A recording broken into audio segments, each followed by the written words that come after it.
Council meeting today, and big day. Again, part of the budget process today. A lot of the things that we'll be dealing with, so very exciting. And it's, as we all know, it's probably the most important time of the year in terms of the things that we do here at Council. I'd like to start with land acknowledgement. Thank you, Mayor Waters. The lands we know today as the Township of Centre Wellington have been home to the Indigenous people since time immemorial. We acknowledge that we are on the treaty lands and traditional territory of the Anishinaabe and the Haudenosaunee. With increasing encroachment by non-Indigenous settlers in the Township of Centre Wellington, the Anishinaabe and the Haudenosaunee could not continue their traditional lifestyle and settled in their villages along the Credit River and in the Grand River Valley. These Indigenous nations uphold their treaty rights within our jurisdiction. Today, the Township of Centre Wellington remains home to Indigenous peoples from across Turtle Island. We are grateful to have the opportunity to share and respect Mother Earth and are committed to building constructive and cooperative relationships with Indigenous nations.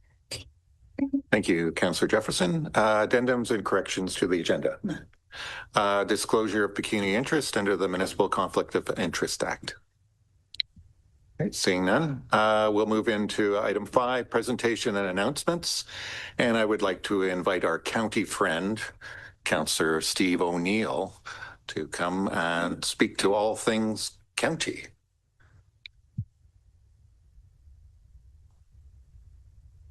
Welcome, Councillor. Everyone, and thanks for having me.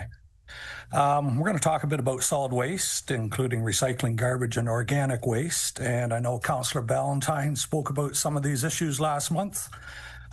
Things have changed in the last 30 days. The Elora transfer station is still set to reopen the first week of December.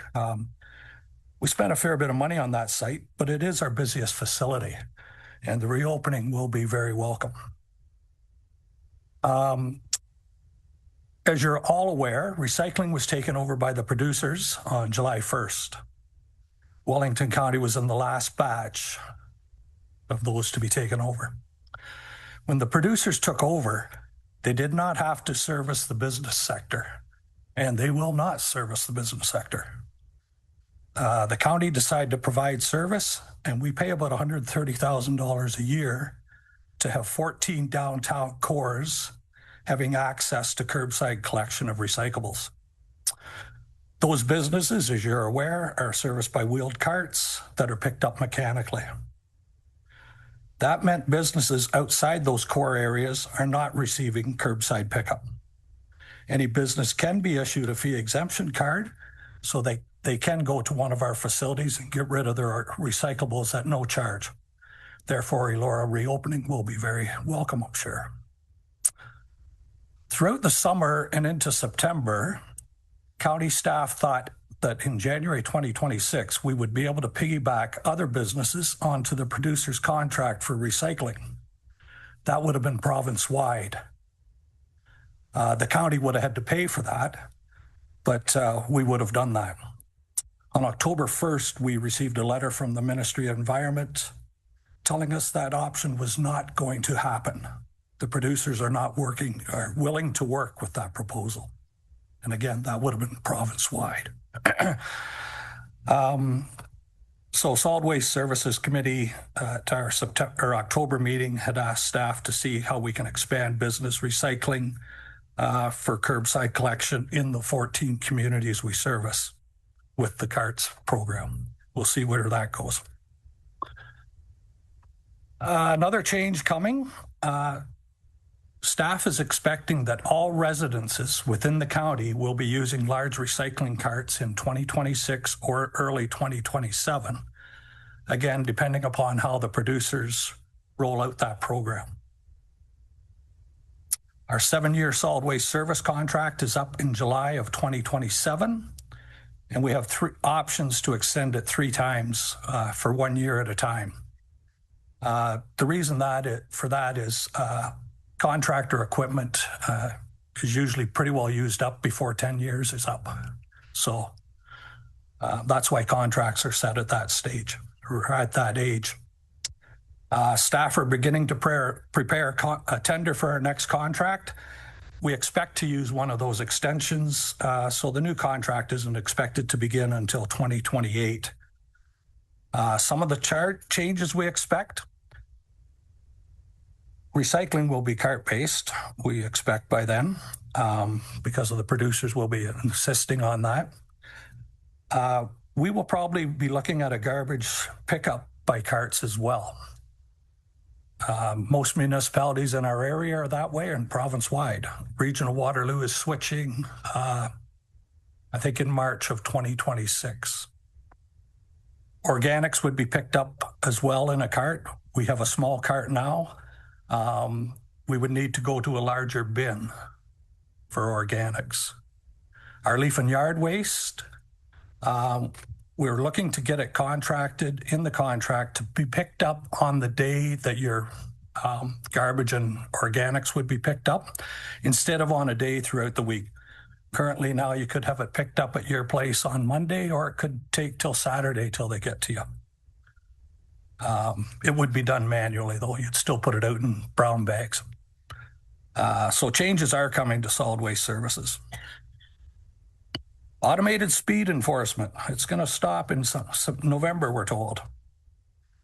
The county portion of fines levied from January to June will be spent in 2026, approximately $4 million. July till the end of the program will be spent in 2027.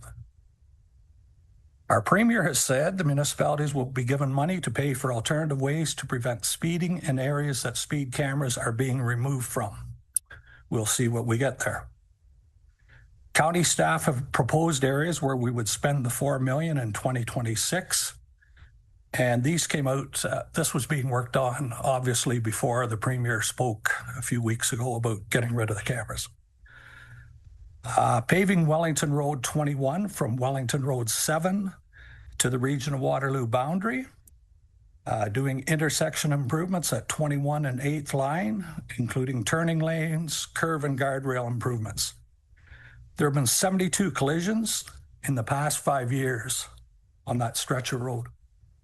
15 alone at the intersection. The cost of those improvements will be $1.9 million, so half of the fines. Another section, Wellington Road 30 from Wellington Road 86 to the Region of Waterloo again. Maybe they're the problem. There'll be intersection improvements there at Wellington Road 30 and Guelph Road 3 for a turning lane. 35 collisions there in the last 5 years. 14 at the intersection. That's expected to cost $1 million. Guide rail improvements throughout the county and street lighting at rural intersections. That will take another $700,000. And we're also doing a study with Dylan at Rural Transportation. I know you guys here have a study going as well with them for Center Wellington Transportation. So those things will hopefully mesh and get some results. And that's all I have. And I'd be happy to try and answer any questions. Thank you, Councillor Neal. Yes, Councillor McDonald. Thank you. Through you, Mayor Waters. Steve, I love how you come with good, almost exact times. It's great. The cart-based system, do you expect Wellington County to bring that out in 2026? No. The same as Waterloo Region? No. No. Okay. We would be at least 2028 for garbage on a cart-based system. The recycling, because of the producers, we expect them to put carts out in 2026 throughout the province, anywhere that there's a blue box instead of a cart-based system. Councillor Wilton. Thank you, Mayor Waters. Thank you, Councillor O'Neill. Just curious with the speed cameras, like November's next week. So do you have more details? Like, are they being removed next week, or how is that going to happen with the replacement of signage? Or Premier says to stop. Okay. And did Wellington County advocate to keep the speed cameras like on Bellside and a couple other spots? Yes, we have. Okay. Thank you. Advocated to keep them, but that is not going to happen. Right. All right. Thank you. Any further comments or questions for Mr. O'Neill? Well, thank you, sir, for your presentation. Appreciate it. Thank you. We'll move down to item 5.2, Mayor's County Council report. And I'm going to speak because the last time I was supposed to speak to this, so we had just literally had a meeting that day in terms of planning. So I'll just bring you up some updates. OPA 123, the province has approved official plan amendment 123, future development lands. The one I think we're sort of very conscious of is OPA 126. The province has not made a decision on the official plan amendment 126. That's the urban boundary expansion. And as we're all very curious about that. And that was, we had spent a lot of time on that, and so we're looking for their input that way. OPA 131, the county has circulated official plan amendment 131, rural area policies and growth for comments by November the 14th, 2025, which is fairly soon. There'll be an open house and public meeting for OPA 131 will likely be scheduled early in the new year. So we'll keep you apprised of that. And for those folks that follow things that are happening in Pushlinch, because they're going through a process of sort of how to grow themselves, Pushlinch by design. Employment and land study has been completed and will be implemented through OPA 131. And I'll step down to the last one, Minister of Finance population projections, because some of the reasons and rationales we heard when we were going through the urban expansion was that the Ministry of Finance had these numbers which were larger than what were being proposed for and saying that those are the numbers that we should be looking at. But the current county official plan forecasts and allocations for 2051 meet the 2024 provincial planning statement PPS and do not need to be based on the projection published by the Ministry of Finance until 2031. So that again, that's good for us because it keeps the numbers down, even though we know we're going to grow substantially that way. And I'll leave it at that. So now we'll move down to item 5.3, Councillors Committee updates. And I'll look to Councillor Wilton for your updates. Thank you. Thank you, Mayor Waters. Just a quick update that the Fergus BIA has their annual general meeting next Wednesday at 7 p.m. and it's at the what's that building called? Stone Gable, I think. Yeah, at 7 p.m. and everybody is welcome. So thank you. Thank you for that. Looking to other councillors for updates with their committees. Yes, Councillor Jefferson. Thank you, Mayor Waters. The Allura BIA had their meeting. So the new bylaw was approved and has been moved to go to council, which we see on our agenda later today. They also discussed the lighting, the green space extensively, but the board has decided, because they're currently reviewing their budget for next year and they're not quite with a full understanding or a full scope of what their dollars are currently and what their budget will be like coming forward for 2026. So they're reviewing it and just seeing how much money they have to spend for 2025, but they're hoping to do a pared down option that Pat had presented to them as well. There was 2 different options. So they're hoping to go ahead with that. And then their AGM is November 10th at the Jefferson Allura Community Center. Thanks. Okay, thank you for that presentation. Any other committee updates from council? Okay, seeing that, we'll move down to no delegations today. And consent items, consent agenda items are considered routine in nature and voted on collectively. However, any member of council may request one or more items to be removed from consent agenda for separate discussion and or action. So I'll just read the recommendation that the Council of Township of Central Wellington approve consent agenda items 7.1 through to 7.2. And I'll ask for a mover on that first. Councillor Adams, seconder on that. Councillor Wilton. And any comments or questions? Okay, seeing none. All those in favor? Thank you. So moved. Consideration of reports. Economic Development and Tourism Strategy Report in consideration, and I see CAO Dan Wilson moving to the lectern right now. Welcome, Dan. Thank you, Mayor Waters. So this report provides the final economic development and tourism strategy for Council's consideration. Our consultants who assisted us with this document, Catherine from Osterbond Strategy and Tara Lynn from Taunt Consulting, are online virtually to help answer any questions. This is as a result of not only the draft document that was originally presented to Council, but since then it has been presented to the Economic Prosperity and Growth Advisory Committee, as well as posted on Connect CW.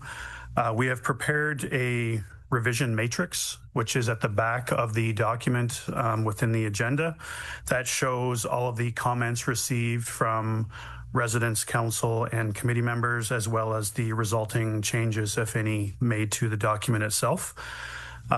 Most of those are in relation to agricultural businesses and agritourism, as well as some changes in relation to the incorporation of sport tourism into the document, the role of RTO4, and a few other minor changes as well.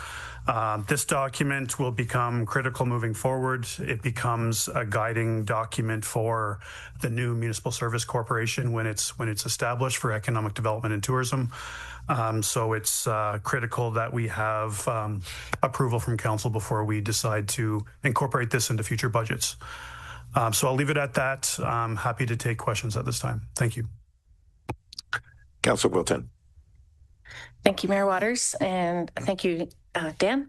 I'm just curious, the second part of the recommendation is that Council directs staff to bring forward programs, studies, projects, and policies included in the strategy. And I'm just curious, do we already see those in today's capital draft budget, or are these other things that are coming forward? And I'm just curious if a little more detail on which program, studies, projects, and policies those might be, and have we seen them yet, and when will we see them? Thank you. Thank you. And through Mayor Waters, we are recommending moving forward with a few of these items in 2026. There are more of items that will be discussed through the operating budget conversations later this year, and you'll see them reflected in the 2026 business plan.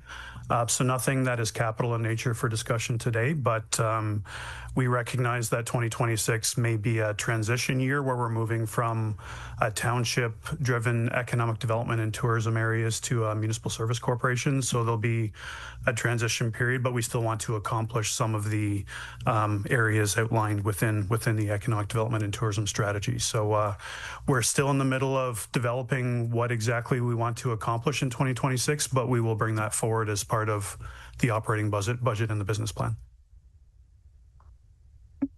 Okay, any other further comments, questions as it relates to this item? Yep, Councillor Adams. Thank you. Through you, similar question. A number of the items talks about the need to extend the staff complement to achieve some of the recommendations there. So by bringing, we're not approving any of those items, we're just allowing staff to bring those forward to discuss and for consideration in the budget. And obviously with the MAT tax, that will be happening in 2026, but do we have any ideas about the additional staffing requirements that will come forward based on the approvals today on this? Through Mayor Waters, you are correct that you're not signing off on any approvals at this point other than the approval of the strategy itself.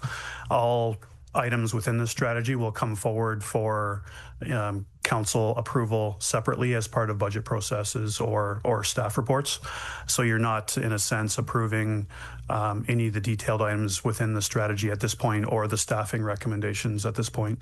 When it comes to staffing itself, you would have seen with the Linton Consulting presentation a few weeks ago that there is a need to address staffing in the new Municipal Service Corporation. We will be recommending to council that an economic development officer be added in 2026, and we'll bring that forward as part of the staffing strategy for council's consideration. Okay. Councillor Wilton.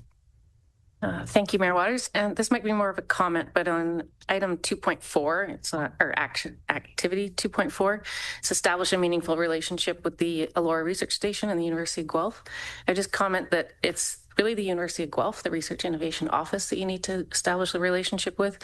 The staff at the stations are managing the farms and the animals and the crops and everything. So it's the people at the University of Guelph that would be able to create some activity. And I guess I was also curious what the outcome is. Are we hoping that maybe we'll get spin-off businesses establishing themselves here? Like, that would make sense to me. I hope that's what the outcome is.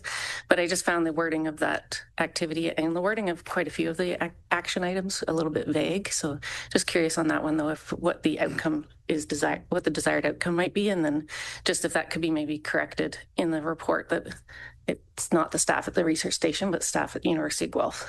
Thank you. Just wondering if one of our consultants want to speak to that first.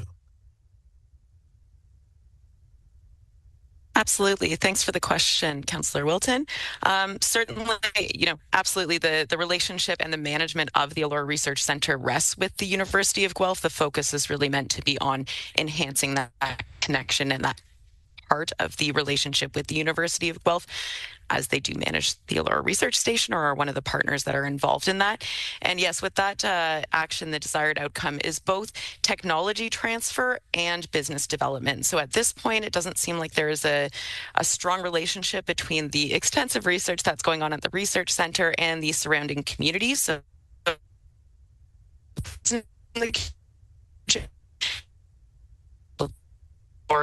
partnership for community spaces of that technology transfer, and as well potential business development, so opportunities for student projects that could lead to potential business spin-off and those things of that nature.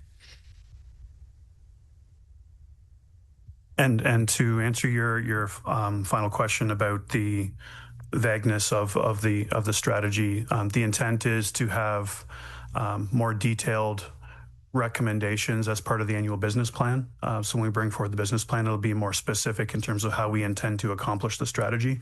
And that'll be for council to sign off on before the Municipal Service Corporation gets involved. Okay. Councillor Evoy. Through you, sir. Thank you. Just curious, not looking for a specific date because I don't think we have one yet. But season-wise, what are we looking for the MSC implementation and all that which has to happen before then? Through Mayor Waters, our goal right now is to have draft agreements and bylaws in front of council in the March-April timeline. And then we're hoping, working with our solicitor, to have a corporation established by the middle of next year. So our hope is by sometime end of Q2, early Q3 of next year, we'll have the MSC created. Great, thank you. Councillor Wilton. Thank you, Mayor Waters. Just one comment, if you're still kind of developing what's going to go in the next business plan and so forth. There was one action item, and I'm not able to find it right now on my screen, but for the youth entrepreneurship competition type of activity. And I thought that was a really good recommendation. So I hope we can maybe prioritize that. We did have the youth engagement in our strategic plan that maybe we haven't done quite as much on. So that would be a nice thing to add into 2026 if possible. So thank you. We'll look into that. Thank you. Any further comments or questions for Dan? Okay, thank you, Dan. I'll read the recommendation. The Council of Township of Centre Wellington approve the 2025 Economic Development and Tourism Strategy as outlined in report number CAO 2025-20, and that the Council directs staff to bring forward programs, studies, projects, and policies included in the Economic Development and Tourism Strategy for consideration in budget deliberations. Do I have a mover for that? Councillor Evoy, seconder on that. Councillor Jefferson, any further comments or questions? Seeing none, all those in favor? That's so moved. Thank you. We'll move down to item 8.2, 2025 Annual Emergency Management Program Report. Hello, Arania. How are you? Good morning. Through you, Mary. Can you hear me okay? Yes. Perfect. Okay, thank you so much for having me. So this is just my 2025 annual emergency management program report, just discussing how the Township of Center Wellington's Municipal Emergency Control Group has met the requirements for the Emergency Management and Civil Protection Act and Ontario Regulation 380-04 for 2025. In terms of the program committee, that's a requirement. We have that, and we met on February 26th to go over the program itself, as well as hazard identification and risk assessment, emergency response plan, training needs, proposed annual exercise, public education, the emergency response plan. So that one was adopted by council in the fall of 2020. So updates to the plan are included in my second report today, and include updates necessary that came out of the COVID after action report, our meetings, an annual review, divisional review, just to ensure the plan continues to be accurate, clear, and relevant. So I'll go through a little bit more of the details of that in my second report today. In terms of training, the prescribed training from the province hasn't changed since 2018, but you'll see we provided a few different courses throughout the year, and then did a big focus on our new emergency management software training, D4H, as well. The annual emergency management exercise, that was on June 17th. It was based on a tornado scenario, but really kind of slowed down to let our municipal emergency control group members participate and get a good idea of what that entails. In terms of any recommendations that came out of that, the D4H functionality, so that was the emergency management software documentation focused. Most folks found that it was helpful, but more practice is desired, which is definitely understood. So we are hoping to have our sandbox environment up and running for 2026, and hopefully then we'll be able to offer more opportunities for the groups to just jump in whenever they would like, just send out small little practice sessions for everyone so that we can get more comfortable with that. Communication. So all folks in the Municipal Emergency Control Group were invited to the exercise. So we did find there was a little bit of issues sometimes with communicating what was happening during the exercise between the primary members and the alternates. So that's something that we're going to focus on moving into 2026. And then we also did identify some gaps in terms of township staff who don't have township issued cell phones. So you can't get a D4H app if you don't have a township issued cell phone, because it's tied to the single sign-on with the municipality, and also Teams is used the same way. So that's something that we'll be supporting the township in addressing, or just finding some workarounds to make sure we can still use those functionalities. And then lastly, the IMS roles and responsibilities. It was felt the way that we had set up the tables for the exercise was helpful, and activating that was good for folks to see. But there is kind of some more need for addressing the administrative functions needed in an EOC beyond just, someone scribing. So that's something we'll be looking at in 2026 as well to make sure we address. In terms of public education, we had 27 events. Unfortunately, we had 2 that were canceled this year, but we had 4 in the township, including the home show, the Fergus Home Show, the Township Open House, Mayor's Town Hall, and the Center Wellington Fire Open House. Emergency Preparedness Week was May 4th to 10th, so we did our traditional outreach via social media, the advertiser radio ads, and we did also put promotional items at all the libraries. We continued with our Do One Thing campaign. The only kind of change we did this year is that we did some more avian influenza awareness in the spring months, as we did see a few kind of backyard flocks be affected, not in the township, but in other parts of the county. So to just share that information, folks. In terms of critical infrastructure, so that's our, we are required to identify facilities and other elements of infrastructure that are at risk of being affected by emergencies. So we typically list those in the common operating picture map. just given our staffing changes and constraints this year, that was a little bit pushed. So now we're hoping to have this completed by the end of 2026. And I know there's changes coming to the county GIS too. So we're hoping that we can kind of tie those in together. So in conclusion, the township has fulfilled the mandatory municipal requirements under the Emergency Management Civil Protection Act and the Regulation 380-4 for compliance for 2025. Thanks. Okay, comments, questions from Council. Councillor Efoy. Thank you through you, sir. Thank you so much. That was a lot, and you guys have done a great job. Just looking for some clarification on that, what you mentioned about if you don't have a township-issued phone. I know many of us have returned them to save money, and so I'm wondering where you are with that and what the future options are to look at that sooner rather than later in the event of an emergent situation. Thank you through you, Mayor. So I think first of all, with G4H, like you can sign in. It's a web-based system, so even if you don't have the application on your phone, you should be able to sign in on a township-issued laptop or a tablet or something like that. We're still kind of in the beginning stages of thinking and working with IT in terms of how we address just the other issue in terms of if an emergency happens and you're not, with your laptop or somewhere that you can have access, what can be done. So I can't say that we've moved too far forward on that, but it is on our radar for 2026 to work closely with Township IT. Thank you. Before I sign off, I look forward to that being a priority because accidents happen and then we go, oh my gosh, we didn't do it. So I'll look forward to a follow up on that. And thanks again for all your hard work. Yeah, thank you. Councillor McDonald. Good morning, Harena.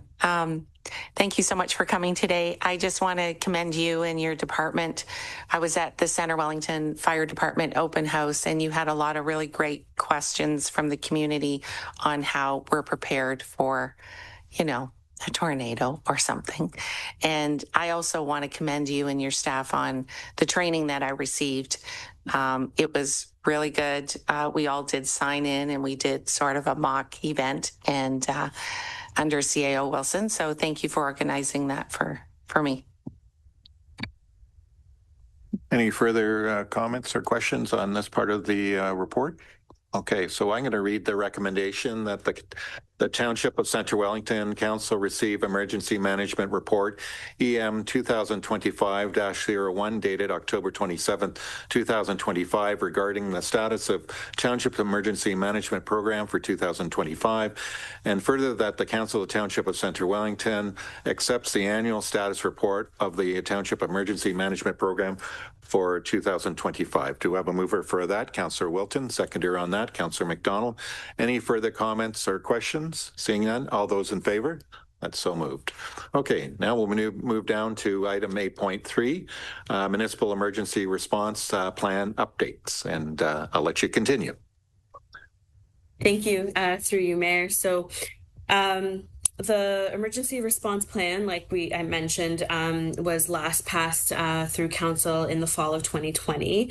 The plan is required to be reviewed annually and every 5 to 10 years with the support of the Emergency Management Program Committee. And having done so, there were updates necessary for the emergency response plan to maintain accuracy, relevancy, and clarity. So given that, we did get some findings that came out of the COVID-19 after action report, as well as there was updates for clarity from source water protection, feedback from the Emergency Management Program Committee, and then the Emergency Management Division's review as well. So there were just things we wanted to clarify, make sure it was still relevant, and anything that needed to be updated for accuracy. So one of the main things that was updated in terms of the legal authority was just that the ministry, and I apologize, in the report it has the wrong title, but in the new plan I have updated the right title. So they've changed it used to be under the Ministry of the Solicitor General. Now it's under the Ministry of Emergency Preparedness and Response. So I've changed that to make sure sure that's accurate, as well as any references to the Minister of the Solicitor General, of course, has also been updated to the Minister of Emergency Preparedness and Response. And then just throughout, you can see under the changes, there were a lot of kind of updates, but, you know, for the most part, just making it a little bit more clear when we talk about the Municipal Emergency Control Group, we use the acronym MECG, as we have been doing throughout the last 5 or 6 years since I've been here. And then writing out, you know, updating the full names of ministries that are mentioned throughout the Source Water Protection Plan. So we updated paragraph 3 and 4 under 9.5.9 to more accurately reflect details of the vulnerable areas shown on the mapping in Appendix B. A big section that we did update from the COVID-19 changes was section 9.2 that just talks about the Joint Emergency Operations Center. So there was finding that really just wanted to ensure all emergency services are considered when we're considering who should be part of the Joint Emergency Operations Center during a response where we're having more than one municipality responding. Of course, during COVID, you know, we were all responding. So that was just something that came out of that. So I just added a little bit of language there just to ensure that that's considered directly. And then, you know, just clarifying statements on 211, updating language so it's just a little clearer what we mean. And then there will be some updates to Appendix A and B, but those aren't necessary to come through council, but I just wanted to make a note of that. The mapping for source water protection has been updated, so that will be updated as well. So in conclusion, it has been updated to reflect the suggestions, reviews, and concerns of the Emergency Management Program Committee, Emergency Management, and our other local stakeholders to maintain that accuracy, clarity, and relevance. And I'm happy to answer any other questions or concerns. Thank you, Horania. Comments, questions from council? I think you did a very good job on that because I don't see any hands here. So I'm going to read the recommendation. The Township of Centre Wellington Council receive Emergency Response Plan Report EM 2025-02 dated October 2nd, 2025 regarding the updated emergency response plan for the Township of Centre Wellington, County of Wellington, and a member of municipalities, and further that the Township of Centre Wellington Council authorize the replacement of the bylaw adopting the 2020 Emergency Response Plan 2025 revisions for the Township of Centre Wellington, County of Wellington, and member of municipalities. To have a mover for that, Councillor Wilton, seconder on that, Councillor Evoy. Any further comments or questions? Seeing none, all those in favor? Thank you very much for today for your presentation, and we'll see you soon. Okay. Take care. So now we'll move down to item 8.4, Bellwood Hall renovation, and I see Casey moving to the lectern here to discuss this. Welcome, Casey. Good day, everyone. Good morning, Mayor Waters and members of council. This morning, we're pleased to bring forward an update on the report on the Bellwood Hall renovation project. The Bellwood Hall renovation project represents a significant community investment in one of Centre Wellington's most iconic public spaces. The purpose of the report is to provide council with an update on the project's progress and present some recommendations that will continue the momentum moving forward with this project. Since council's direction in June of 2025, we have collaborated with our ATA architects to refine the detailed design and associated costing. We have recently received a Class B construction estimate, which aligns closely with the previous Class D estimate from previous. An overview of the full project budget is attached to the report for everyone to see. Staff are also recommending that council pre-approve a budget top-up in the 2026 capital budget, which was presented at the budget meeting in September. The budget top-up includes a $580 from internal sources and a target of $400,000 amount generated from grants, donations, and community partnerships. In order to reach this goal, we are also seeking approval to implement a donor capital program to support the fundraising efforts. As mentioned in the report, staff have currently tentatively secured upwards of $250,000 in donations. These contributions are contingent upon the project proceeding and will be formalized through agreements and as the project advances. The final recommendation would be that the council direct staff to continue moving this project forward, and staff continue to the procurement phase to secure a general contractor. Staff have had success in achieving good pricing when this process is done in the late fall season. And I'm happy to answer any questions you guys have in terms of the report. Thank you, Casey, for that report. Comments, questions? Councillor Evoy. Thank you, through you, sir. Thanks, Casey. So I just, when I was looking at this, I was reading all about, given our previous speaker, about emergency response and how you connected with that team when doing this.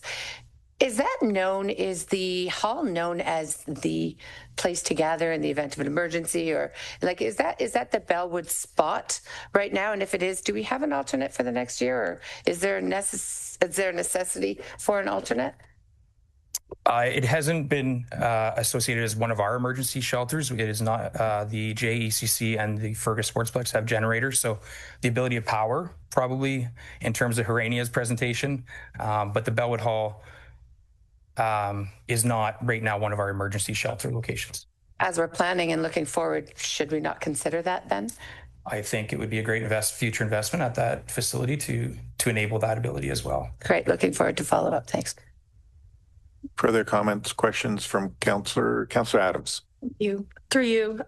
So with the recently received Class B estimate, are you still seeing the same efficiencies in doing the project all together, all the zones, as versus dividing the 5 zones apart? Yeah, through you, Mayor. There definitely will be some efficiencies. Obviously, when you're ripping a floor out in the main hall and trying to get into the kitchen, stopping at a certain section of that building, I think would prove to be extremely difficult. So the efficiencies to come back and phase it in at a later date, I think would add more difficulties to the projects and probably add additional cost, because it would be coming in and it's also one more interruption at the center at a later date. So the recommendation is full scope if possible. Councillor McDonald. Through you, Mayor Waters. So in this costing, is a generator planned for the Bellwood Hall? Through you, in this costing, a generator is not included on this price. No. Okay, thank you. Yeah, Councillor Jefferson. Thank you, Mayor Waters. Mine is just kind of a question for clarification. In regards to the Bellwood Hall project budget, the Class D estimate had the construction estimates at 1.591, but then if you look back to the June report, it was 1.590,100, and then the expenses were listed at 141,000. I was just wondering if that was like a mistake, and then why the additional project expenses that were in there were actually higher than what's listed in our current one. Just trying to match up which the numbers you're referring to. Class D. Yeah, sure. Yeah, our original estimate that we were given back in June has like the expenses, the project expenses were at 141,000, and they're listed on our current one as 136,000. And then the estimate, the construction D, Class D, 1590100. I think it's just maybe the one was moved over. I think there's a bit of a typo there. Yeah. In terms of our project, the overall additional estimates, or expenses, if what you're referring to, this project's gone from $800,000 to a $1.6 million. So there was some the moving of funds kind of went from additional consulting fees, but our actually pricing estimate of the construction did come down a little bit. So it's kind of leveling the grounds, if that's what you're referring to, if I'm recalling correctly of your question. Yeah.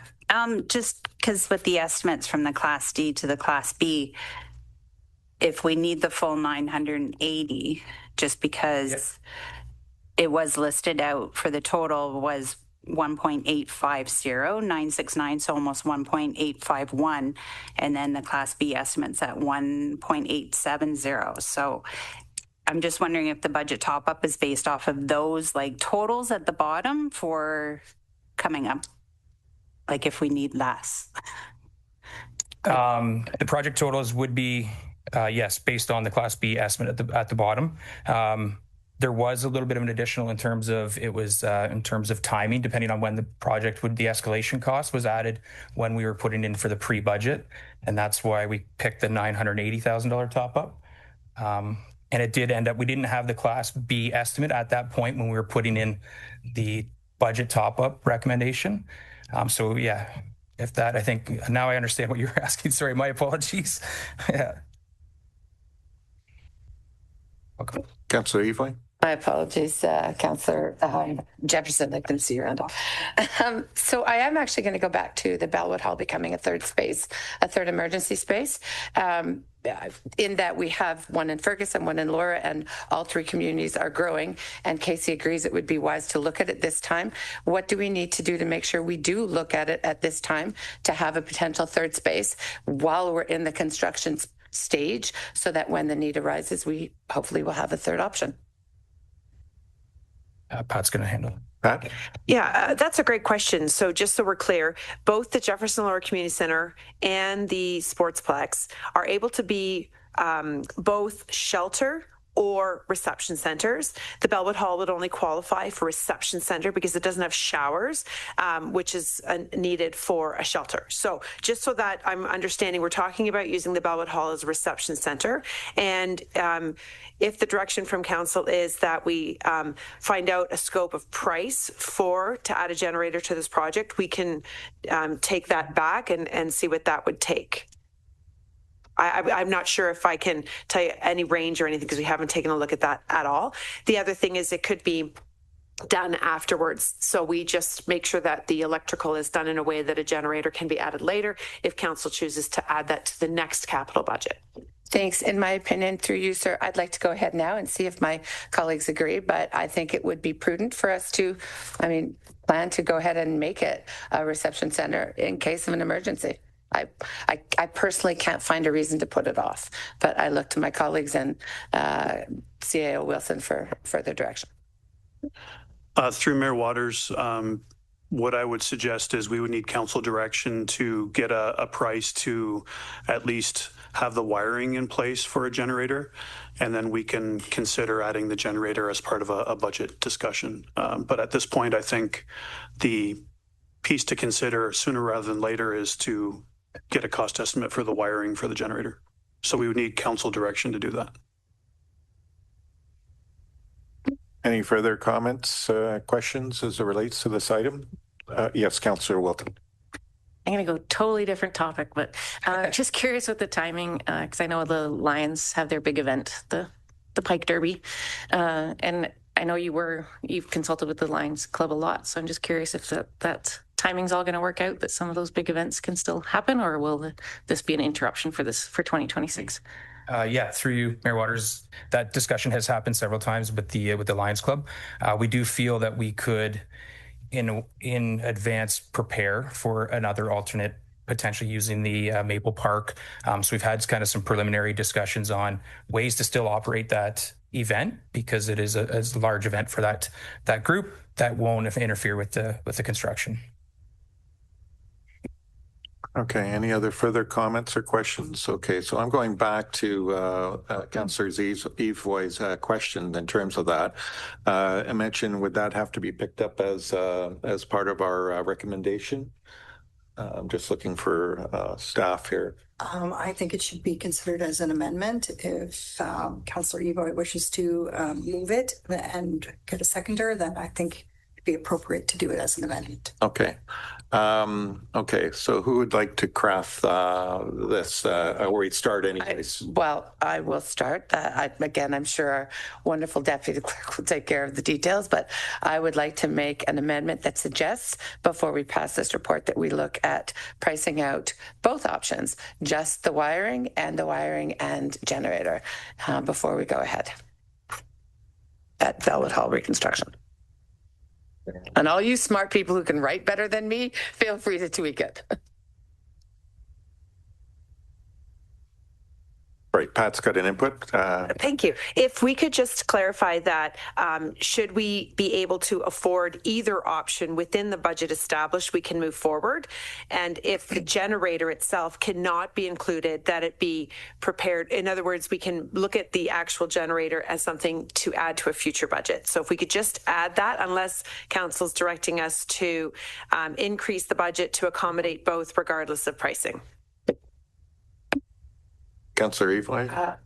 In my opinion, I don't know why we'd leave one community less, not have a space for them. But that's just my opinion, and I'm one of 7 voices. But in my opinion, we would plan to make sure we can keep our Bellwood residents safe.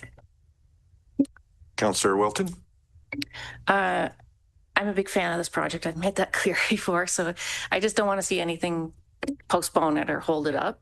So if we can keep it as simple as possible to have the wiring ready for generator, I'm totally comfortable with that, because then next year or the year after we can add the generator. So I think it's good just to get some pricing on making sure the electrical's generator ready and then carry on. So I just don't want to postpone anything on this project. So Councillor McDonald? Through you, Mayor Waters, I agree, because we've come this far. I think we've spent the whole term on this facility talking about it, and we're so close that I'd be okay putting the electrical in at this point. I'm very cautious of the budget this year, and so let's see where that takes us. Okay, so I think we're comfortable sort of just getting it, get the wiring in place, and okay, so I'm just going to read this part of it. Oh, maybe you did it? Yeah, I was just read this so we, that council directs staff to obtain the cost estimate for electrical to accommodate a future generator at the Bellwood Hall to include this location as a reception center in an emergency. So that looks, capture it? I think that captures it. So maybe you can take me back to the whole, so we have, we got to include that. So you're good with that? And then who, okay, and a seconder on that? Okay. Okay. Who's seconding? Councillor Wilt. And then do you want to vote on that then? Nope. Okay, and then we'll include it on the back end. So any further comments or questions as relates to that? Okay, all those in favor? Okay, so moved. So now we'll go back up and around.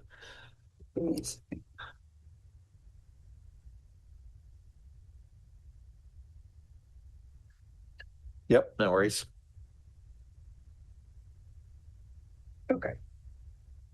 Okay. That the Council of Township of Centre Wellington receives report CS 2025-38 Bellwood Hall renovation update for information, and that the Council of Township of Centre Wellington directs staff to proceed with the full scope of the Bellwood Hall renovation project, and that the Council of Township of Centre Wellington pre-approves a budget top-up of $980,000 as part of a 2026 capital budget, with $400,000 of this top-up funded from grants, donations, and community partnerships, and that the Council of Township of Centre Wellington directs staff to implement a donor capital program to collect and recognize community donations to contribute to a portion of the capital project budget for the Bellwood Hall renovation project, and that the Council of Township of Centre Wellington directs staff to initiate the procurement process for a general contract for the Bellwood Hall renovation project 2025, and that council directs staff to obtain the cost estimate for electrical to accommodate a future generator at the Bellwood Hall to include this location as a reception center in an emergency. Do you have a mover for that? Councillor Wilton, seconder on that. Councillor Evoy. Any further comments or questions? Yes, Councillor Wilton. Thank you, Mayor Waters. I just want to thank Casey and the rest of the team for all the work on this project. I think it's going to be very exciting for the community of Bellwood, and can't wait to see it all come to life. So thank you for all your work on this. Okay, if there's no further comments or questions, all those in favor? So move. Good job. Thank you. Okay, we're going to move down to, we're going to do item 8.5, and then we're going to take a break after item 8.5. Okay, so Infrastructure Ontario debenture bylaws report from Adam McNabb. Thank you, Mayor Waters. This report seeks council endorsement to submit 3 applications to Ontario Infrastructure and Lands Corporation for the purposes of securing long-term financing for the Corporation of the Township of Centre Wellington. Through the application before council, the township is looking to secure long-term capital financing for land acquisitions, specifically the lands adjacent to the Centre Wellington Community Sportsplex and the Middlebrook Well site, for the growth-related portion of the corporate operations facility, and for the township's long-term water supply strategy implementation. The associated bylaws are necessary to demonstrate council's desire to enter long-term financing agreements, and the aggregate amount of the financing being contemplated today is just north of $34.2 million, which is consistent with previous council reports regarding debt requirements for the 2025 and 2026 calendar years. And with that, I'm happy to take any questions that council may have. Thank you, Adam. Questions, comments for Adam? Okay, seeing none, I'm going to read the recommendation that the Council of Township of Centre Wellington authorize the mayor and clerk to sign the necessary bylaws to approve the submission of applications to Infrastructure Ontario and Lands Corporation, OILC, for the purposes of securing long-term financing for certain capital works of the Corporation of Township of Centre Wellington. Do I have a mover for that? Councillor Wilton, seconder on that. Councillor Adams. Any further comments or questions? Seeing none. All those in favor? So moved. Okay, so we're just going to take a little bit of a break, 5 minutes or so, and then we're going to go down to, we're going to do a deck shuffle here, and then we'll get into the rest of our agenda. See you in 5 to 6 minutes.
Okay, welcome back, folks.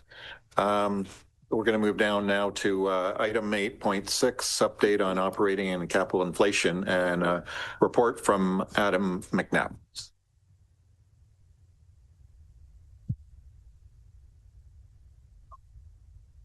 Thank you, Mayor Waters. This report before Council is here for the sole purpose of providing an update to a report presented in June as part of the budget direction meeting.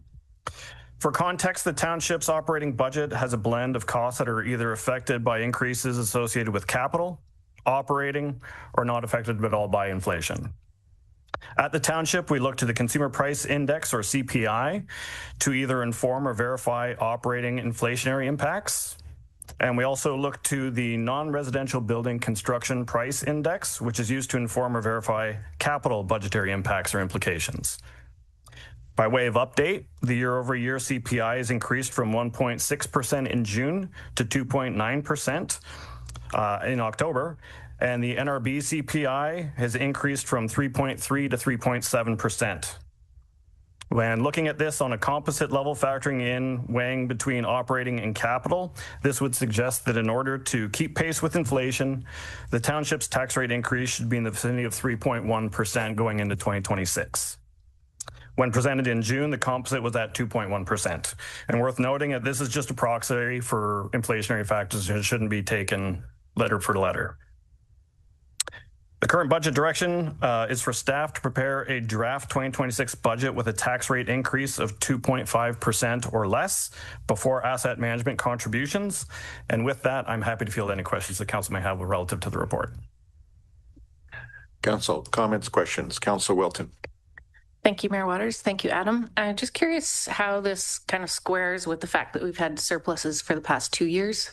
So if we're always keeping pace with these inflationary rates, which I understand, but we keep saying if we don't keep pace, we're going to have to cut services. But then for the past 2 years, at least, we've had budget surpluses at the end of the year. So just if you could explain a little bit more about how that squares away. Thank you.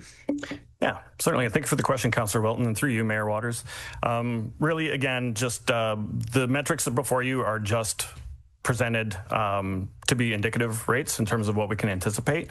And what we do from a budgeting perspective at the staff level is look at a historical average to set the budget, understanding that there are ebbs and flows in terms of the service level provisions from year to year. So while you may have anomalous years where you've budgeted over in terms of what your service delivery cost requirements are, there's no certainty in that. So from a budgeting perspective, we try to keep pace with what we've seen historically versus what we're seeing in the inflationary market to ensure that we're right sizing budget based on the best information we have at the time. Through Mayor Waters, another thing to keep in mind for the last couple of years is that the surpluses were predominantly due to supplemental taxes as well as interest earned on investments. Interest rates have been reducing, and our growth for the upcoming year is a lot lower than what it was in prior years. So I would say the large surpluses of the last couple of years was an anomaly given what we expect to happen in the next few years. And just piggybacking on CAO Wilson's comments, I'd also add that our cash position for 2026 has been dwindling as we've taken on some of these larger projects. So some of those dollars that we've seen in terms of our investment income, both from a cash flow perspective coming down and also the interest rate market also following suit, we can't anticipate those revenues to continue in the future years either. Further question? Yep. And I know you wouldn't have had the opportunity to do any final calculations yet, but are we on track to have a surplus this year? Difficult to say at this point. We do bring quarterly reports to council, which are indicative, but until kind of we see kind of the dust settle in terms of where we're at in terms of the calendar year, understanding that we are coming into the winter season, we won't know in terms of what our operating costs will be. It's difficult for me to say any kind of projections at this time. Any further comment? Councillor Jefferson. Thank you, Mayor Waters. So do you currently know what like a 1% increase would be, like totaling out dollar-wise? Thanks for the question, Councillor Jefferson. I haven't got it at my fingertips, but it is north of $200,000 would be a 1% increase. Now, it'll just be predicated on where we're at from last year's tax levy increase. We still don't know what our projected growth numbers are for this year, so those would also have to be factored in, and then we would take it from there. But at this point, it's just north of $200,000. Further comments, questions for Adam as it relates to this item? Okay. Well, thank you, Adam, for that update. It's good to keep this in context, as obviously we're dealing with sort of budgets now, and it's good to make us aware of where things are in the financial market end of things. Okay, so we're going to go down to item 8.7, 2026 preliminary capital forecast, 2026 to 2029, and welcome Adam again back with this team. Yes, thank you again, Mayor Waters, and really this report builds on the 2026 preliminary draft capital budget that was presented to Council on September 15th. Staff are returning today to detail the changes from the preliminary draft capital budget. We will be presenting the preliminary 4-year capital forecast, the 10-year bridge and major culvert 10-year plan, and the draft vehicle equipment and replacement schedules for Council consideration, with staff seeking direction to have these draft documents included in the draft 2026 budget. And before delving into the details, I think it's beneficial to outline the correlation between the forecast before Council here today and the future works as it pertains to the planning being conducted by staff for the future capital needs of the township. So the first year is the capital budget, and that is to be approved for the upcoming year, or 2026.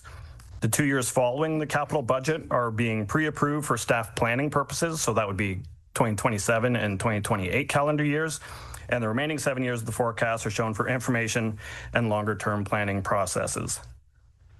And with your permission, Mayor Waters, I'd now like to share my screen and have Mark and Caleb begin a walkthrough of the documents before Council, starting with the tracking sheet that details the changes to the 2026 draft capital budget since the September 15th meeting.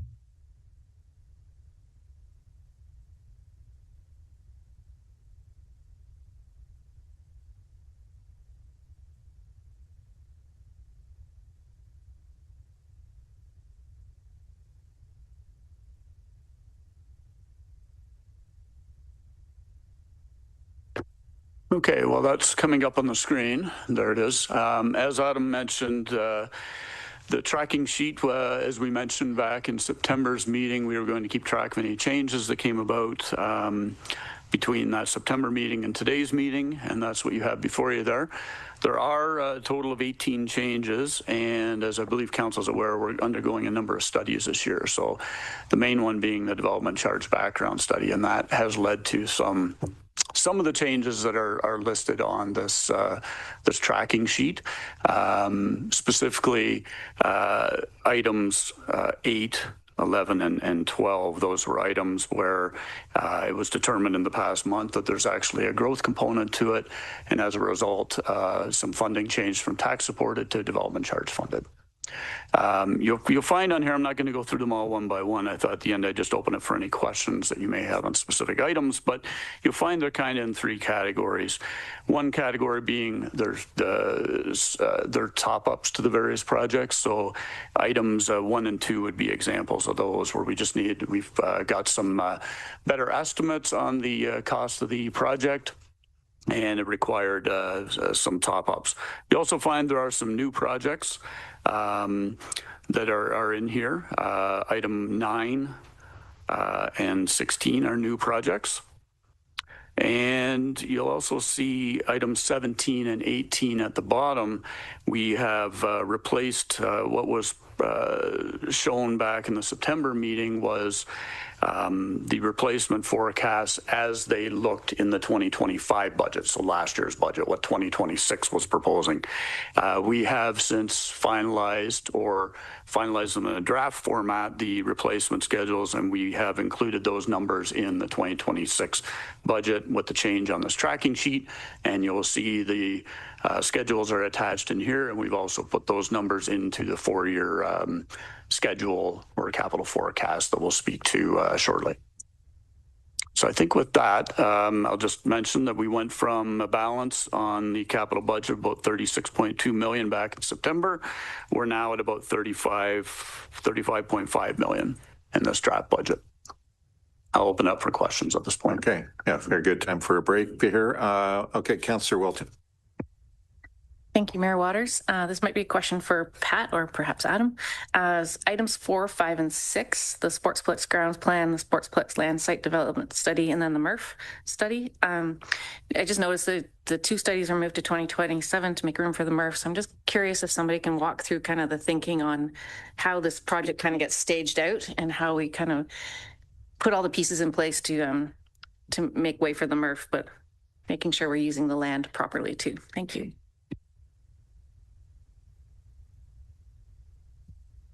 Thank you for the question. So when we brought the 2026 draft budget forward, at that point, we also got direction about moving forward with the MRF first. So we needed that $300,000, which you'll see now towards the beginning of the concept plans for the MRF. So we took a look at the land studies and realized that we could move some of that work out into 2027 with the critical work as to what can go where, how would it fit, what land can be used for what in 2026, then within 2027 really getting into what would the concept plan look like and the grading plan and things like that, so that we're on track to both plan for the MRF as well as prepare land for any items that might be displaced or needed to be expanded into the new lands adjacent to the Sportsplex.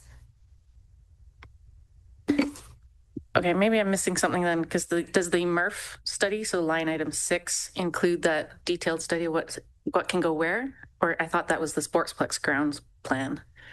Yes. So what I'm getting at is within that 300,000 for the MRF, that's a conversation about would the new MRF be attached to the Sportsplex? Would it be on the Sportsplex current grounds, but its own entity? Okay. What is the right size for each of those amenities and many other things that were in that study that have to happen first, commitment from users and things like that. So that is that 300,000, a very detailed look at more conceptual, real plan for that building.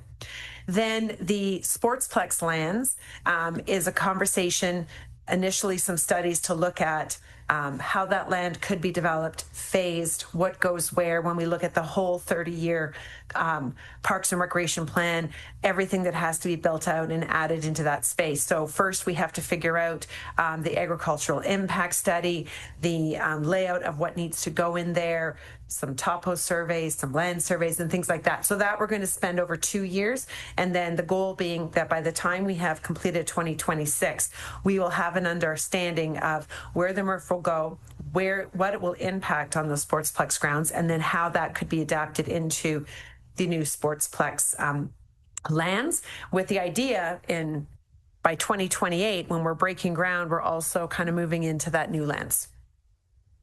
Does that help? Okay. Councillor McDonald. Through you, Mayor Waters, I'd like to talk about 17, Elora Cemetery, Columbarium area phase 2. I think the cemetery is also named in a different section to the project. Oh, sorry. We're not that far. I thought that you were asking for us to. Okay, that's fine. We can come back around. I want the fencing for the cemetery. Well, we'll keep that in mind. We'll come back around to that. Okay, Councillor Adams. Thank you. I was looking to get some more clarification on the addition of the Torrance Lane project, line 15.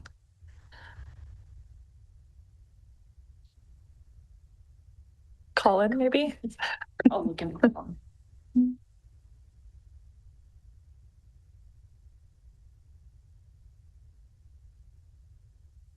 So I can speak to the funding for it. So we had some extra funding, so we moved it in. Is that your question, or are you asking for details about the project in itself?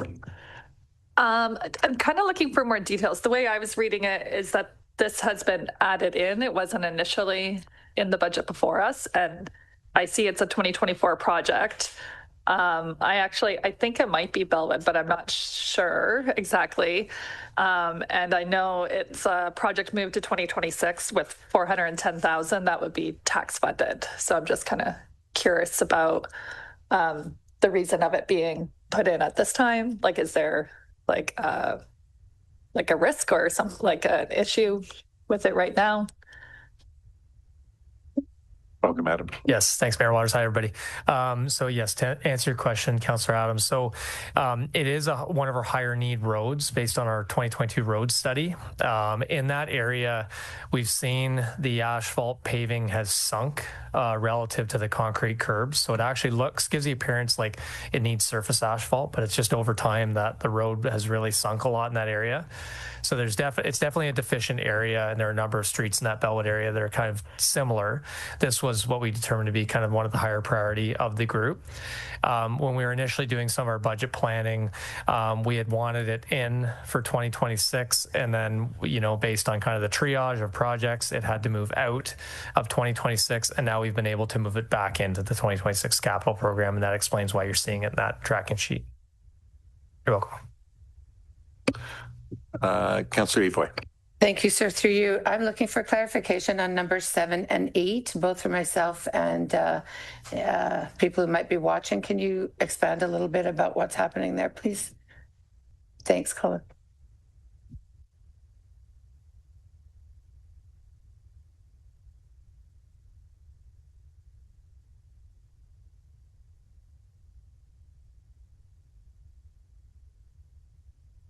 All right. Thank you, Councillor Evoy, for the question. And through Mayor Waters, yeah, basically it's just clarifying the funding source for these projects. The improvements to BD line over the years have been largely development charge funded.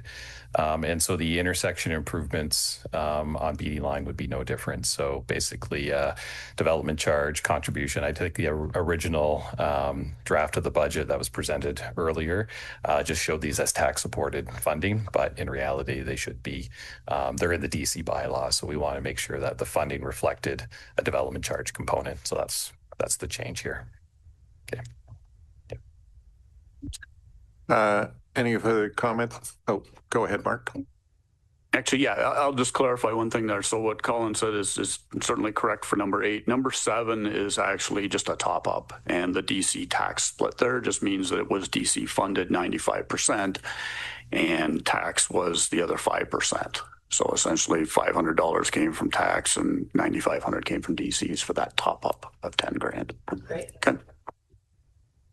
Okay, any further comment? Oh, Councillor Adams.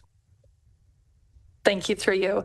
Line 14, Union Street West and Guelph Street HEWSF projects.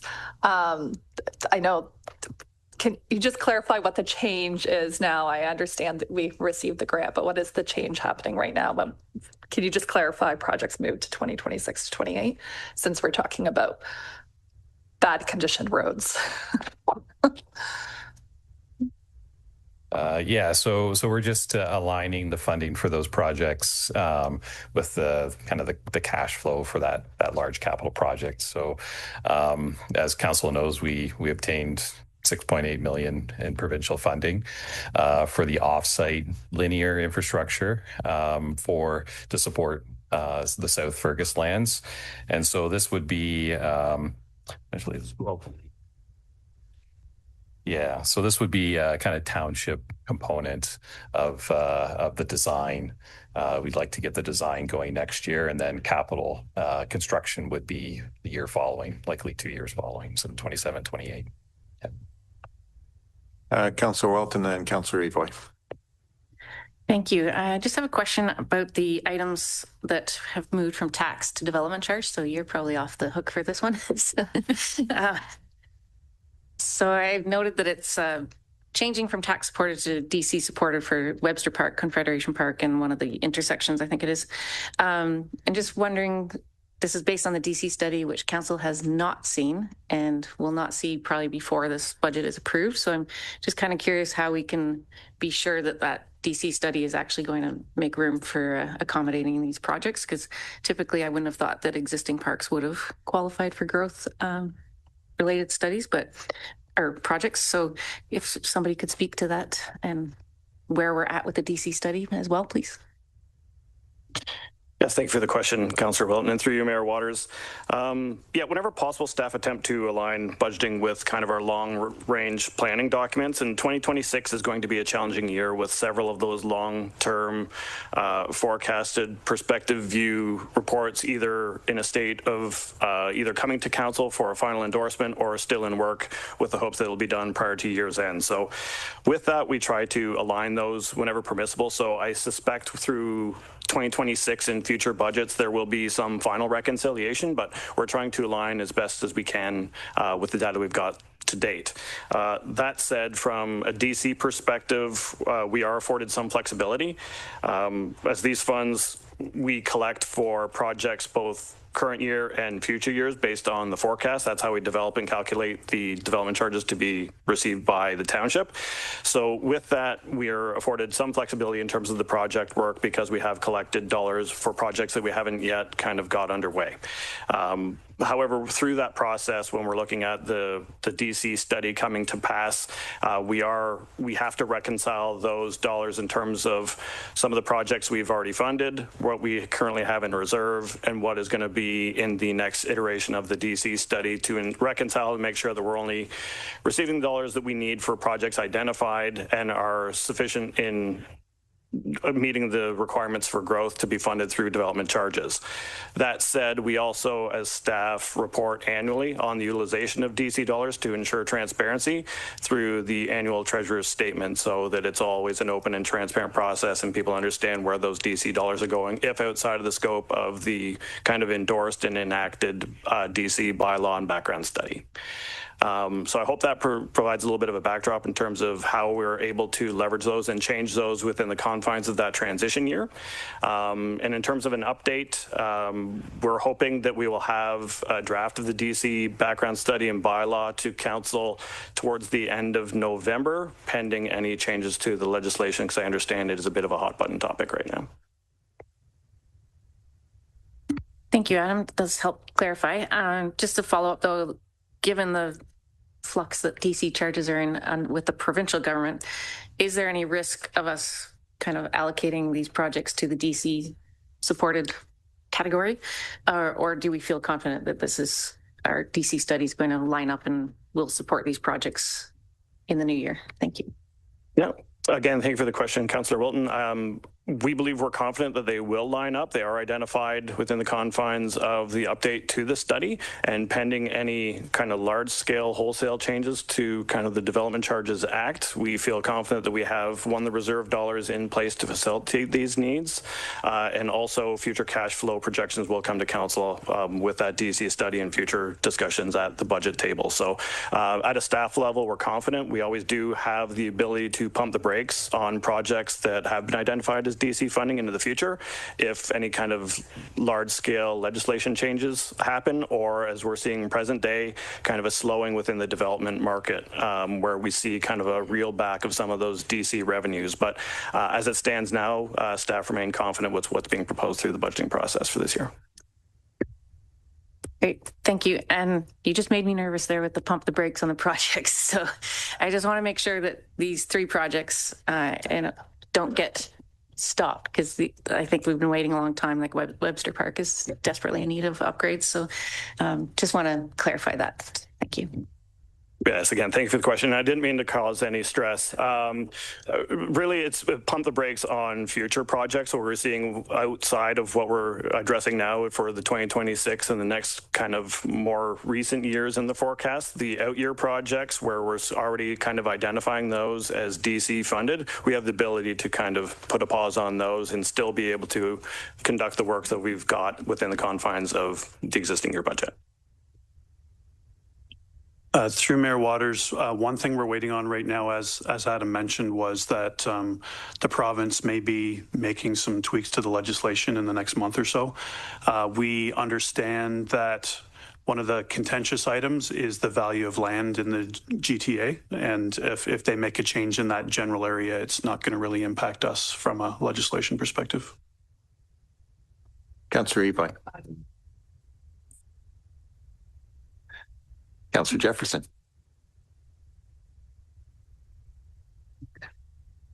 'Cause Thank you, Mayor Waters. My question was just in regards to item 16 with the Fergus Grand River Trail feasibility study. With it being a new project, with some of the information regarding it, is there growth related components to that as well, as it's fully tax funding?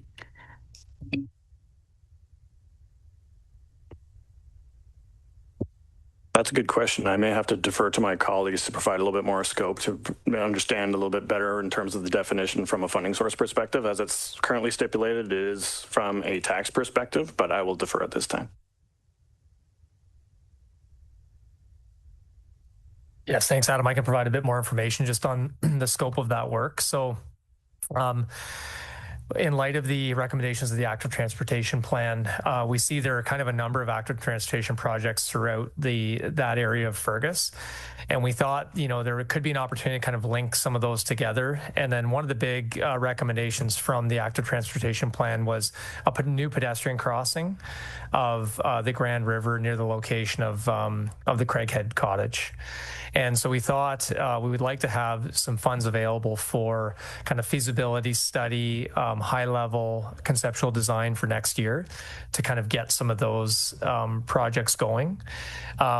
So I guess with that in mind, it's certainly something we could speak to the DC consultants about, and I'll pass it over to Dan. Through Mayor Waters, as Adam mentioned, the $200,000 is for more of a design at this point. And until we know exactly what the plan is, both for the pedestrian bridge and a potential trail network across Fergus from Confederation Park over to the museum, basically. Once we find out what the detailed design is, then we can assess whether there's a growth-related share to it and adjust accordingly in future years. But for now, we just need to get this project started with a design, and then we can assess the growth-related component later in future years. Okay. Councillor Evoy? Yeah, through you. Thank you so much. Actually, I was going to ask the same question about number 9 with regards to community wayfinding. Looking for a little more clarification on that, and the same question around being completely tax funded. And I have a follow-up after that. Sorry, go ahead. Through Mayor Waters, we added that one. If you've noticed around town, some of our Welcome to Center Wellington signs are looking a little bit dated. We know we've already included funding in this upcoming budget to look at wayfinding from an active transportation perspective. So what we're suggesting is expanding that project to look at our community signage and wayfinding signage across Center Wellington to try to do a refresh.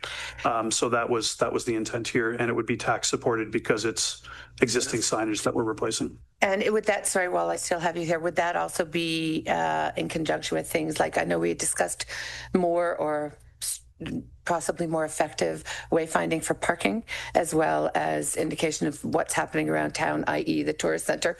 Is all of that in Fergus, is all of that included in that? Yep, thanks, Councillor Evoy. So through the mayor, I think so. So this is where we've zoomed out and we're really looking at a lot of the signage in the township.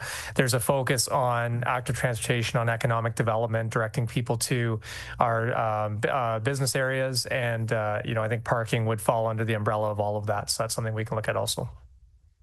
Thank you. The other half of that question was around number 13 in Storybrooke, the top up for the park. Can you just? I apologize if I don't remember seeing that. Can somebody just expand on that a bit, please?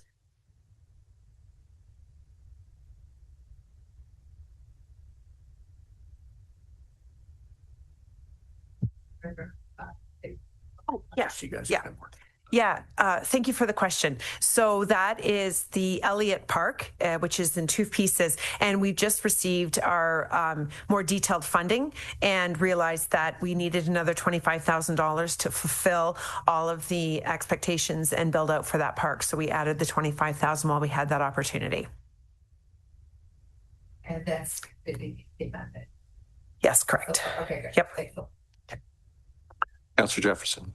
Thank you, Mayor Waters. Can I revisit the line item 9, the community information wayfinding signage?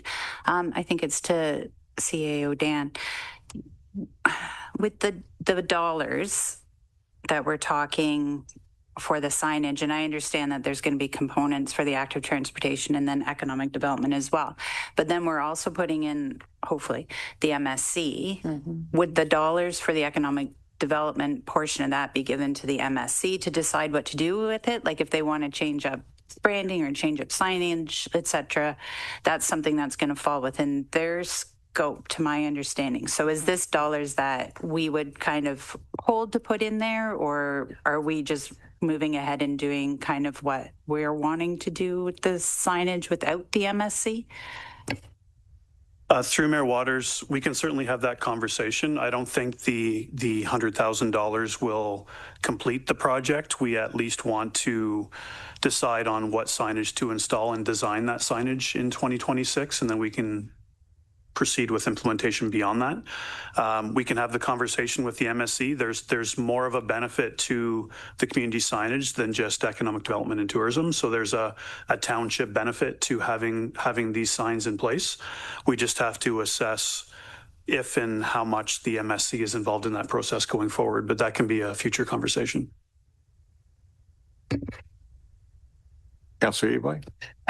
Through you and about my colleague's comment, I would worry that then it would be off the table, as it were, until 27 once we get going with the MSC. So hopefully we can find a middle ground and get the stuff that needs to be done, i.e. parking, wayfinding, and things around safety with regards to knowing where the tourist center is in Fergus. I think those things shouldn't have to wait another year. So I'd like to not wait for the MSC on that one if we can. I don't. Through Mayor Waters, we're suggesting with the inclusion of the 100,000 that we start the project in 2026. Thank you.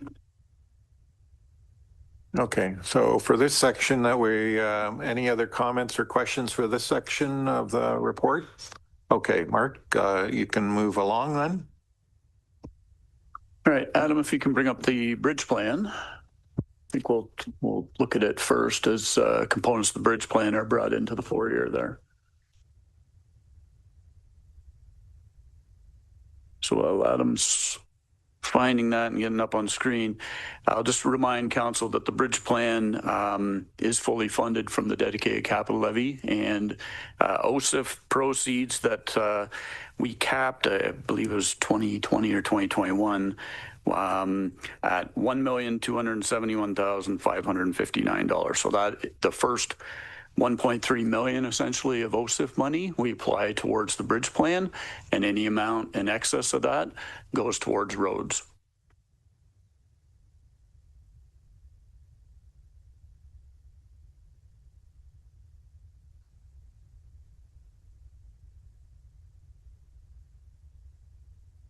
That probably is going to be pretty small. So hopefully everybody's able to locate it on their tablets there. Okay, so I don't intend on going through this in great detail, but I will explain some of the columns here. And one key column that typically council focuses in on is the far left column, which is the change from the prior year budget. So this shows where certain bridges have how many years they've changed from prior years. So you can see many of the projects in 2026, there has been no change from what was proposed in 2026 in the 2025 bridge plan. A positive 4 means it's moved forward 4. A negative number means it's moved back a year. Okay, so it's being deferred. All right. There is a legend at the bottom that highlights or explains essentially what those colors represent. So orange is bridge has been closed. Yellow identifies that the bridge has been load and or height restricted, and that green-gray sort of color means that the bridge is planned on being removed. All right, and then the piece at the bottom is just a continuity of the funds that we have estimated to be available at the start of the year, and these funds again are a blend of OSIF money related to the bridge and dedicated capital levy funds, and we add to that the estimated DCL amount or dedicated capital levy amount. We've estimated assessment growth of 2% to be conservative on this sense. And then we add into that the OSIF funding allocation, which I mentioned was just shy of 1.3 million. There are some development charges on certain bridges. That is one change that that is in this background study compared to the prior DC background studies. There's a number of bridges now that have a 10% growth component to them, and that is reflected in that row. And you'll get to your ending balance, and again, that becomes your opening balance the next year, and it works its way through. All right, so at that, I'll just open it up. I think, I should mention the project numbered column there. That will tie into the 4-year capital forecast that we're looking at today, but it will also tie into the 10-year forecast that we'll look at in December. All right, with that, I will open it up for any questions. Councillor McDonald. Through you, Mayor Waters. So a couple of things. On the Middlebrook Place boundary bridge removal, have we heard anything from Woolwich on that one? And the other one is the Weisenberg culvert. Sorry, I just lost it here. It was the Weisenberg one. Are we collaborating with Woolwich on that one too? Or no? That's all I have for this section.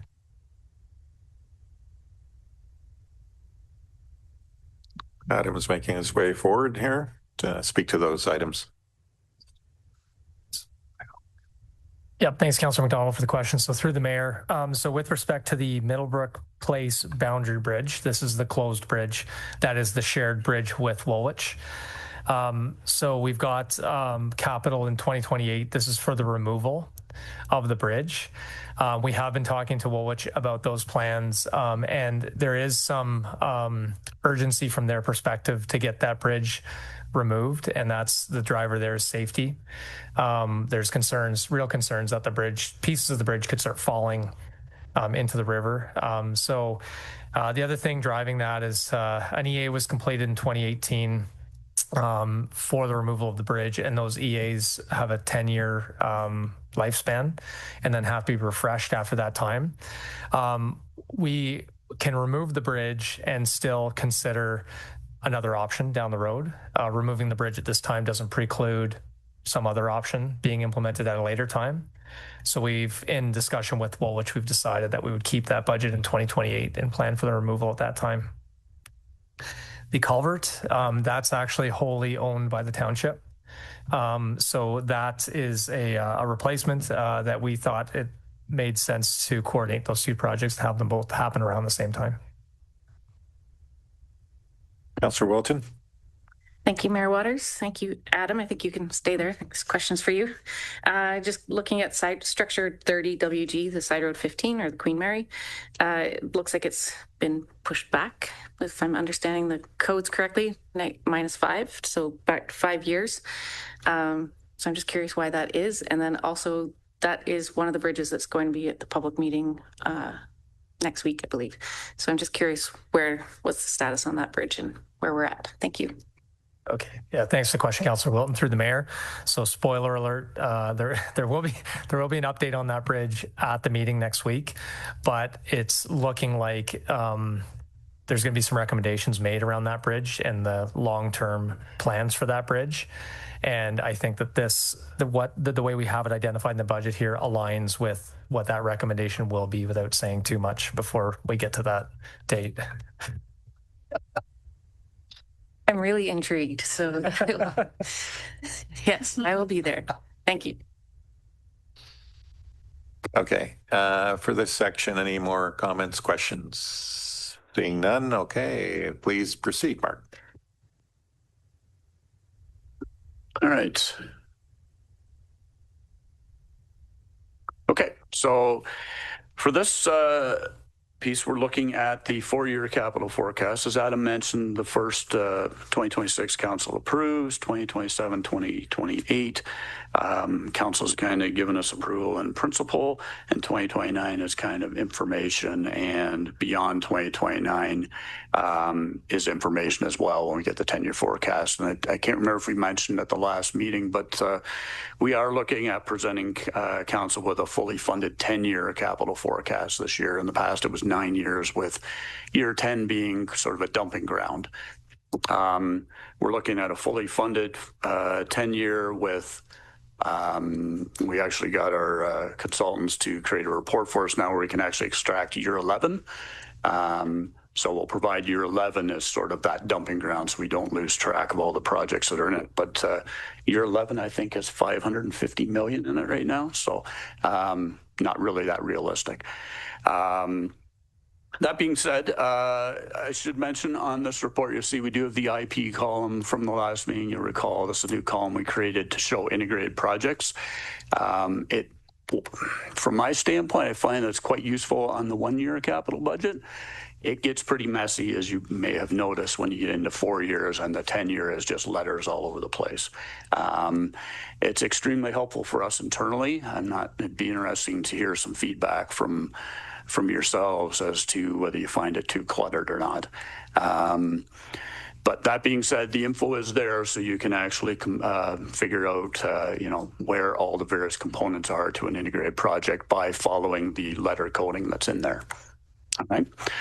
So on that note, thought the best way to go through this would be if we break it down into categories as we did back in the September meeting, and we thought we'd look at all 4 years as well, because you'll notice we get into some road projects.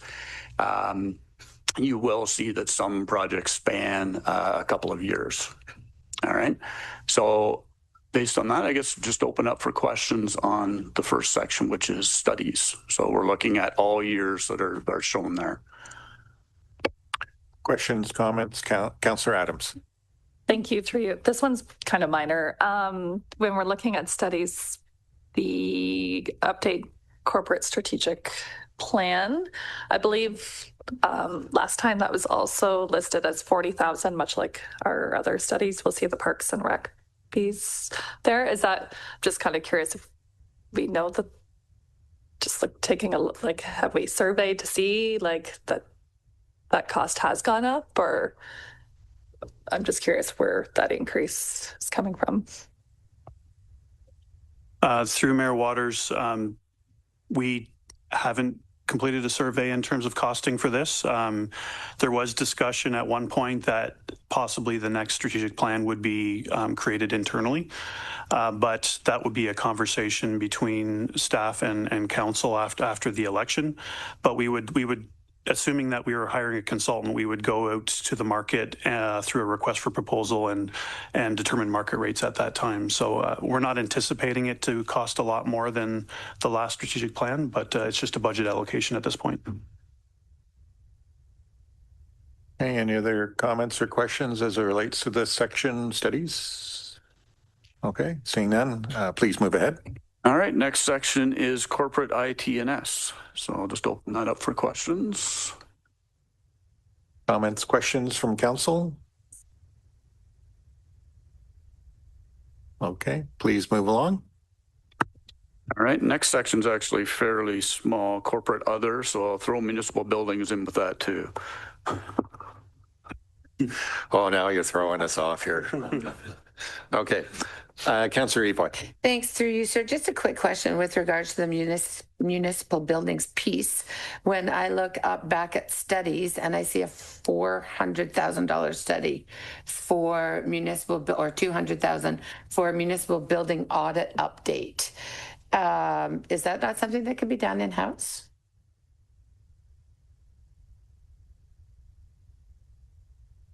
I'm just curious what that is and why we need to hire out for that one.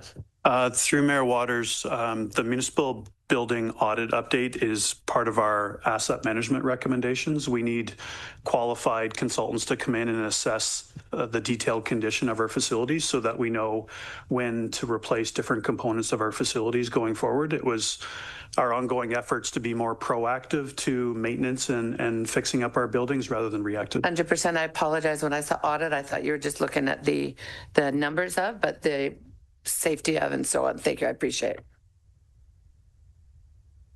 Any other comments, questions in this these sections? Okay, Mark, move ahead. All right. I know there was a question, I believe, in the cemetery section, so I'll just do it all as one block. Through you, Mayor Waters. We had talked about in a previous meeting, I've had requests to have the fencing replaced. Is that captured under cemeteries, Elora Cemetery.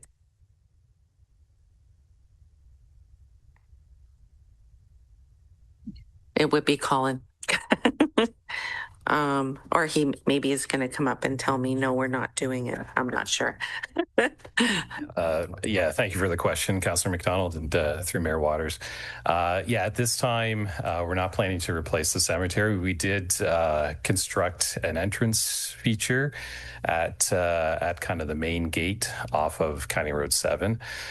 So from staff's perspective, that was just trying to direct the community to use that kind of main entrance off 7. What we found with the fencing, being so close to the county road, like that wrought iron fence lasted about 12 years. And it was a significant cost. It's just not a great environment. I think it's a lot of the salt spray coming off the road that's causing corrosion, and hence the short lifespan of that previous fence. So from staff's position at this time, and of course, subject to council discussion or direction, staff's position is to not replace, just given the environment. Councillor Evoy, Councillor McDonald, go ahead. Further, I like to see something that designates where the cemetery property starts and stops, simply because I've had more than 2 hands requests of people that have noticed the fencing is gone. They visit there often. Some sort of vegetation, cedars, a cedar hedge. We can get cedars from the Green Legacy program. Whatever we could do there, I think would be helpful. I don't know if it justifies an amendment at this point, but yeah, just some ideas instead of just not doing anything would be great. But thanks. Okay. Any further comments or questions for this section? Okay. Move ahead there, Mark. Okay, active transportation. So as we get into this section, you're going to see a number of letters in the integrated projects column here. So there's a lot of relationships here with road, water, and wastewater and storm. So I will open active transportation up for questions, but keep in mind with that IP column, there are a lot of related projects to this, to a number of the projects that are listed specifically under active transportation. Okay, Council, your opportunity. Councillor Welton. Thank you. I was just curious with the Guelph Street south of Cummings Crescent to Union Street, and I know it's one of the ones that has wastewater items as well. But I'm just curious if somebody could describe how extensive that is and what's happening with that project starting next year and then into 2027.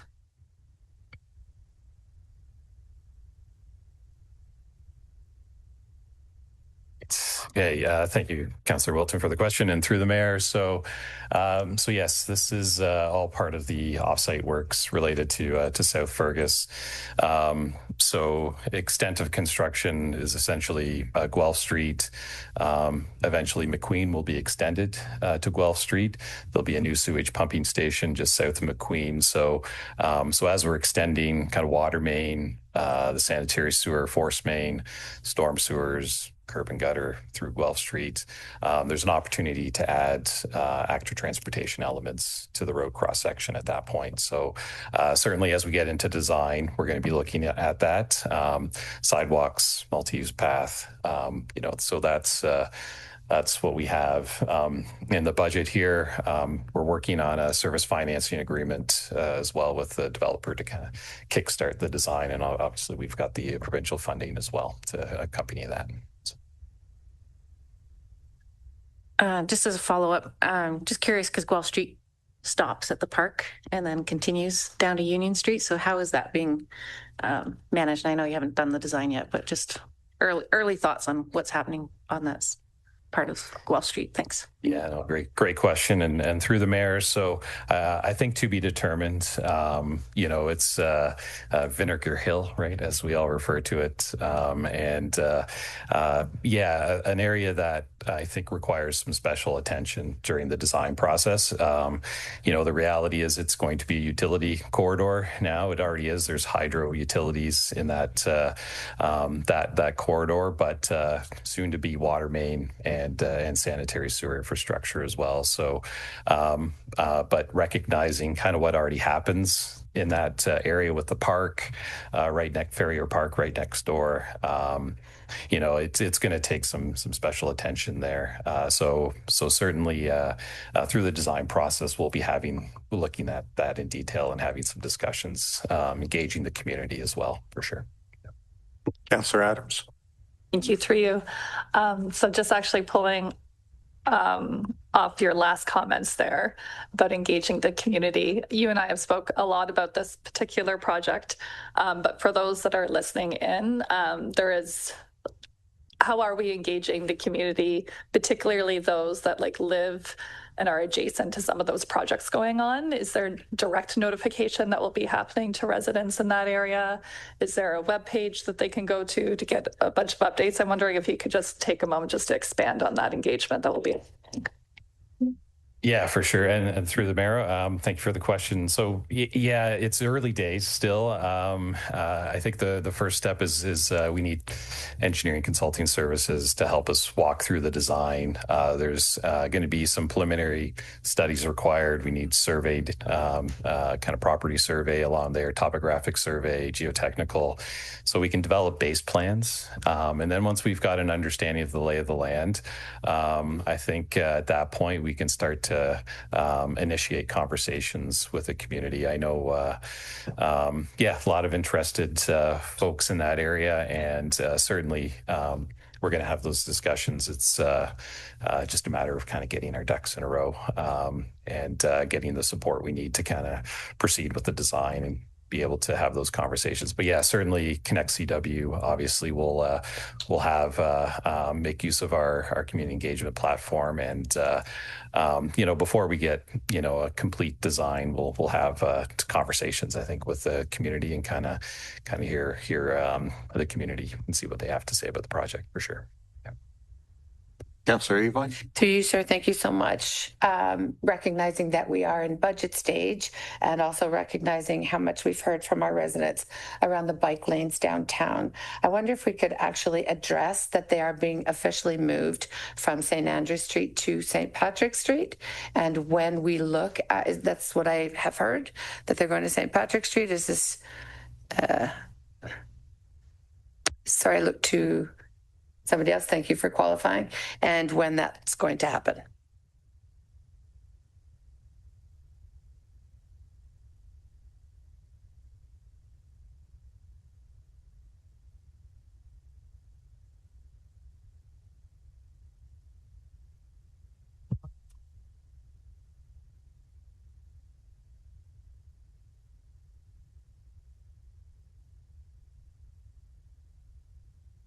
For those who are watching, we're just having sidebars here. So the staff where we were, just so you know, yeah. Apologies, Council, for that. Sometimes it takes us a minute to get organized. So thanks, Councillor Evoy. So through the mayor. So I suspect perhaps what's being discussed is the realignment of the Elora Cataract Trail through Fergus along St. George Street. Sorry, a question back to you. Sorry, I'm talking about the bike lanes that we had initially planned for downtown Fergus, that I have heard that is now actually going to be a street back on St. Patrick Street. Okay, so we have the cycle tracks that we've installed on St. David Street, and then through the active transportation plan, there's kind of this bigger network of active transportation infrastructure, right? It's being contemplated. There within the active transportation plan, we've identified like the desire lines or future projects. My understanding is that St. Andrew Street continues to be kind of an area of interest from an active transportation perspective. We didn't have, in terms of the downtown segment of St. Andrew Street, we don't have any, we've not developed any plans to date to install bike lanes, for instance, on that stretch of road. The reconstruction of St. Andrew Street is later in the capital budget. You'll see when you get to look at the tenure, there are some projects to get ready for the reconstruction of St. Andrew Street later. And I think at that time, that's when we could look at those types of opportunities. There are no imminent plans to install bike lanes on St. Andrew Street. What has been discussed through the active transportation plan is to have St. George Street become a corridor for active transportation. And we've proposed, and this came to council through the active transportation plan, but we're proposing to realign the Elora Cataract Trail through Fergus and to reroute it along St. George Street, because now we have a pedestrian crossing at St. David Street and we want to utilize that. So I think perhaps it was St. George Street that was being discussed. Not only was it, is it? It's awesome. Thank you for clarifying my mistake, saying St. Patrick over St. George, but I appreciate the clarification and the insight as we go forward. I know a lot of our neighbors will be happy to hear this. Thank you. Okay. Any more comments, questions for this section of the report? Okay, Mark, move ahead, please. All right, next section is the capital levy OSIF funded project. So this ties into the bridge plan that we just went through. All right. So I'll actually just skip over to the next section. And so going from the page numbers at the bottom, I'm on page 4 now, which would be Public Works Other is the next section. Yeah. Questions, comments for this section? Councillor McDonald.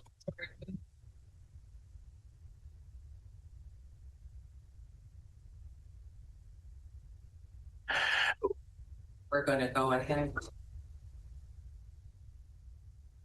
Yes, we'll catch up with rural roads to be after Public Works Other, and then I think it's roadways urban. So that's probably the best place to kind of look at these roads, I think. Okay, for this portion of the report, any more comments, questions? Seeing none, please move ahead there, Mark. Okay, roadways urban, or sorry, roadways rural. So there's a number of projects there. Councillor Wilton. Thank you, Mayor Waters. Just curious, gravel road conversion, side road 20 from second line to fifth line, that is out in West Garifraxa, correct? Or the old West Garifraxa? And what exactly is entailed in gravel road conversion? Is that conversion completely over to asphalt, or is it a different type of conversion? Just a little more explanation of that item.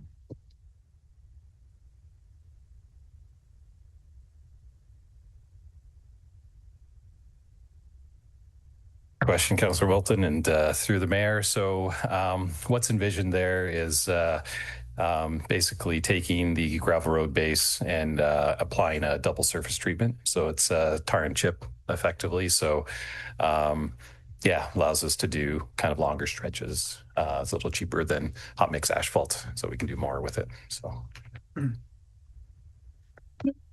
Okay, any other further questions or comments for this section? Okay, Mark, move ahead. All right, next section is roadways urban. So this is a fairly large section. So if you have a question about a project, it might be best to refer to it by that project number that's there. There is actually a sequence to the project numbers there, so it makes it easier for everybody to find that or locate that project. One thing I should put out there is everybody still comfortable with the project numbering system we have? Do you want me to go through that quickly? I can. So if the project number starts with a year, for instance, 2012-039, it means it first made an appearance in the 10-year capital forecast somewhere in the 2012 10-year forecast. Okay, it was somewhere in that 2012 10-year forecast. If it starts with like a 105 or a 301 or a 330, that means it's an existing capital project and you're likely looking at a top-up, okay, to something that was approved in a prior year budget. You'll see the odd F project there. That stands for forecast year in 2007, I think it was. So it was somewhere in the 2007 10-year capital forecast, and it's still in our 10-year forecast. All right. Like I said, year 10 has always been kind of that dumping ground. So it could have been in the 2007 10th year in the 10-year forecast. All right. So with that, I'll open it up to roadways urban. And again, if you can refer to the project number first, please. Thank you. Okay. Councillor Wilton. Thank you. Just project numbers 2023-043, traffic calming measures 2027 to 2035.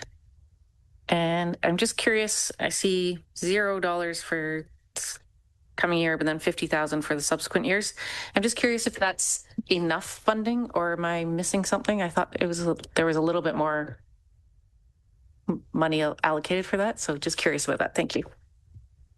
Yeah, through you, Mayor Waters. There is actually a project 2026-006 called Traffic Calming Measures 2026. So it's more to keep us organized that we have to split those out. You'll see that in a number of, probably about 10 projects within your sidewalks is one of them. Where we do the pre-engineering and stuff like that. You'll see that as well, where we have one project that's 9 years and the other project is the current year that we're looking at. Just a quick follow-up on that, and maybe this question then is for Adam. Between the two projects, I guess then, my question really is it enough funding to do what we need to do for traffic calming in the community? I know there's still quite a few spots around the community that have problems with speeding and safety and things like that. So just curious if that's an adequate allocation of funds for the traffic calming initiatives we want to do. Well, Adam's coming up. I'll just mention that, so there is 100,000 that's set for 2026. And then once you get 2027, I think probably all the way out to the 10th year, it's 50,000 a year. Yeah, thanks for the question, Councillor Wilton, through Mayor Waters. So we have, as you know, we've had more funds for traffic calming over the last couple of years. I think we've been able to do quite a bit with that funding, and we've been able to address a bit of a backlog in some traffic calming issues. We've purchased a lot of equipment, flexible bollards, electronic speed display signs, the Black Cat, speed monitoring devices. So from an equipment perspective, we have a good stock of traffic calming equipment. So the thinking was that we're starting to wind that funding down a little bit, just given that we have addressed this backlog. It is something we're continuously monitoring, and with the annual report that comes in April, the speed limit traffic calming recommendations report, that is an opportunity to recalibrate that budget, because at that time we have an idea of what the needs are, and we could be making budget requests through that report in April as kind of an in-year adjustment. And maybe just a follow up on that. A lot of that, those traffic calming measures were the result of getting those as a result of major road reconstruction, and we're coming to the end of those. So those items that you've used in various communities within around, say, like St. David's, those things can be moved to other locations. So I would think that would be part of the thinking as well. Yes, correct. Okay. Councillor any more as it relates to traffic calming? Okay. Councillor McDonald.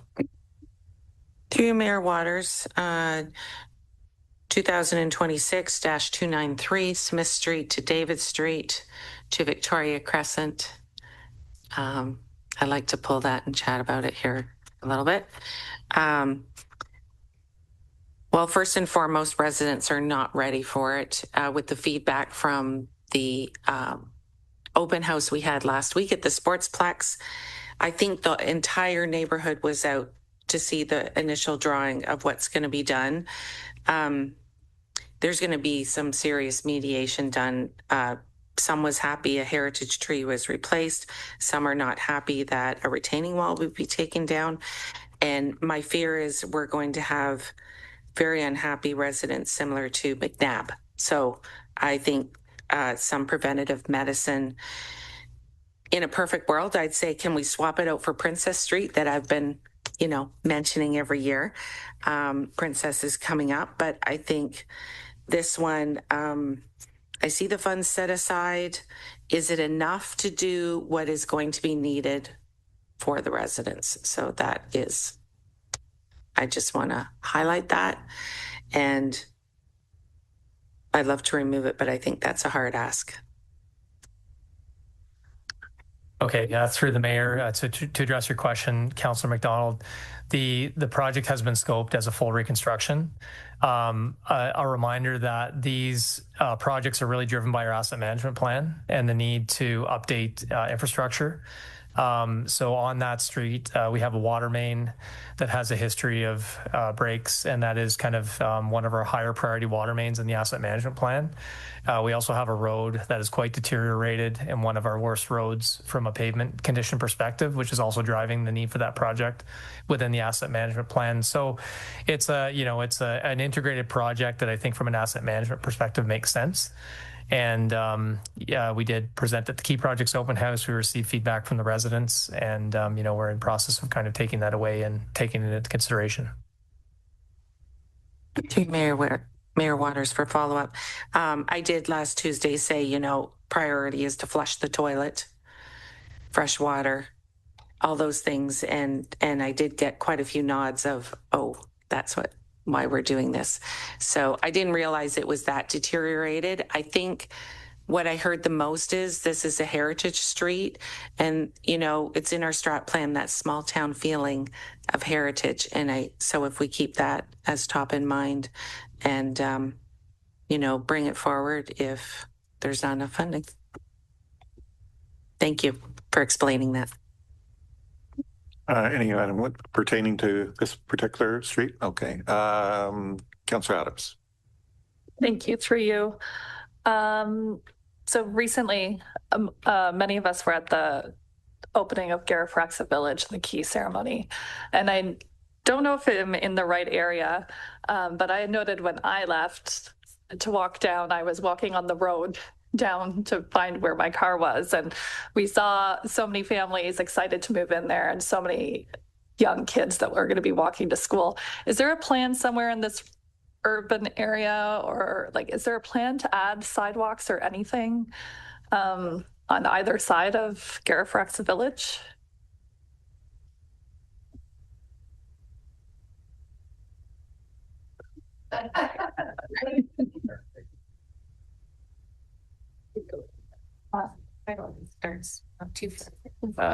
Thank you, Councillor Adams, for the question and through the mayor. So, yes, for the habitat build on Garifraxa, so we work closely with them. They actually funded the extension of services to the entrance across the frontage. So water, sanitary sewer, all had to be extended to service their development. As part of that, we did construct a sidewalk. We extended the sidewalk that kind of ended closer to Maiden Lane there. It's on the north side. So there's a bit of a curve face sidewalk, and then we get some grass boulevard closer to the development. So there is sidewalk on the north side. It does terminate at the end of their frontage. The thinking is there will be some development in that area in the future. There's what we call the Richardson Farm, just a little further to the west. There's potentially some development on the south side as well. So kind of the thinking was at that time, likely, there'll be full urbanization of Garifraxa. We're kind of in a bit of a piecemeal stage right now, kind of accommodating smaller developments, but certainly if that Richardson Farm develops, which is in the urban area, we would, likely do sidewalks on both sides, curb and gutter, storm sewers for Garifraxa at that time. Councillor Evelyn. Yeah, further to that, thank you, sir. I seem to recall some conversations when we were getting started with some of our neighbors down there, speaking to this concern. And I'm certainly not a planner, so forgive me if I misunderstood. But I seem to recall that we couldn't use the other side because there were hydro lines, and that the conversation was that we were going to discuss a crosswalk, taking them from right about that Maiden Lane mouth across the street to cross that street safely to access the sidewalks on the other side. With the traffic running as it is, and it is definitely increasing, is that still remaining an option at all? Because it was the most logical one I heard at the time. Thanks for the question, Councillor Boyd, through the mayor. So at this time, there's no plans for a crosswalk. I think you're referring to Maiden Lane. So no plans for like a controlled crossing, but certainly something to look at, I think, and monitor for the future as that area grows out. Where are kids going to school? Like, what are the desire paths in that area? We do have, a crossing guard a little further down, closer to State Park. but that might not be the most convenient area for kids to get to. So certainly as kind of development occurs and kind of more people use that corridor, we'll be looking at, what is the best location to bring them across Garifraxa, which is a busy road. Thank you. I appreciate that, because regardless of whether or not you have sidewalks on the other side, there is no way to get there you have to cross the road to get there. So I really, I will keep bringing this up, because I believe a crosswalk of some nature is going to become pretty important pretty quickly. So thanks for keeping it open. If it's my turn, can I go to my question now, or some? I'll ask if there are any other. Okay, go ahead there, Councillor. Thanks. My question is around, sorry, I just lost it for a second, is around St. Andrew Street West to Tower Street to David Street. And I'm looking at $70,000 in 2029.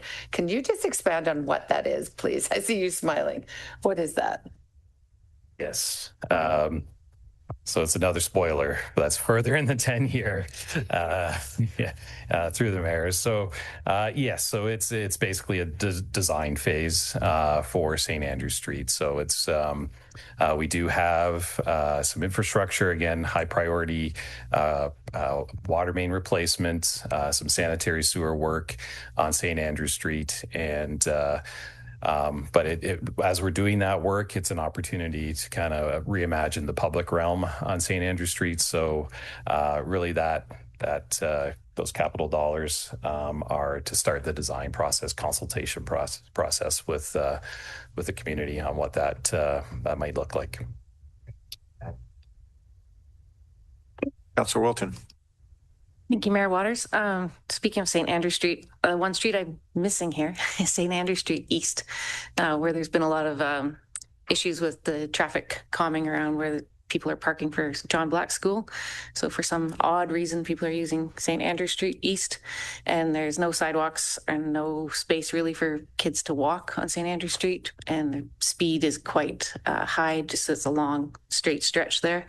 And so I'm just curious if at some point that can be brought into the list of streets, and maybe it's through the April speed and assessment kind of report. So just wanted to flag that as something that keeps coming forward in my community, my neighborhood. Thank you. No, thanks for the comment, and through the mayor. So St. Andrews Street East, kind of east of Lamond, east of Barker, is in the township's development kind of related capital projects. So yes, so understand, there is a need to urbanize, get sidewalks. It's currently a rural section. And we do see a need to urbanize that section, add sidewalks, particularly, storm sewers, no water, sanitary sewer kind of out that area. It's all private wells and septics. But certainly it's in the transportation master plan to urbanize that road. So that is on the radar for sure. Any further comments, questions? I guess maybe I'll just make a comment on Guelph Street. Some of these streets, especially within the downtown or urban, or the center of the urban core, obviously the motivation, you can see from the top of it, it looks like it's almost at a rural section in terms of how it's looking right now. But the motivation for doing these things it's usually below grade, and an opportunity to sort of bring these up. And if there's leakage in that area, we know we also are in a termite area, so we have to be cognizant of water. So those things are the motivation for these. Obviously part of our 10-year, but when it comes up that we need to sort of deal with these, so we need to deal with these. The opportunity for public comment, like I said, we're as councillors, as a staff, we're open to those comments to get input from the neighbors of that community and to take into consideration when we're sort of dealing with the design of that and sort of bringing it up to the standards. And there'll be the opportunities there as well to talk about that. But these things, as these priorities, and they are priorities, we have to deal with them as they're coming along, and that's really important. Otherwise, we don't want to push things off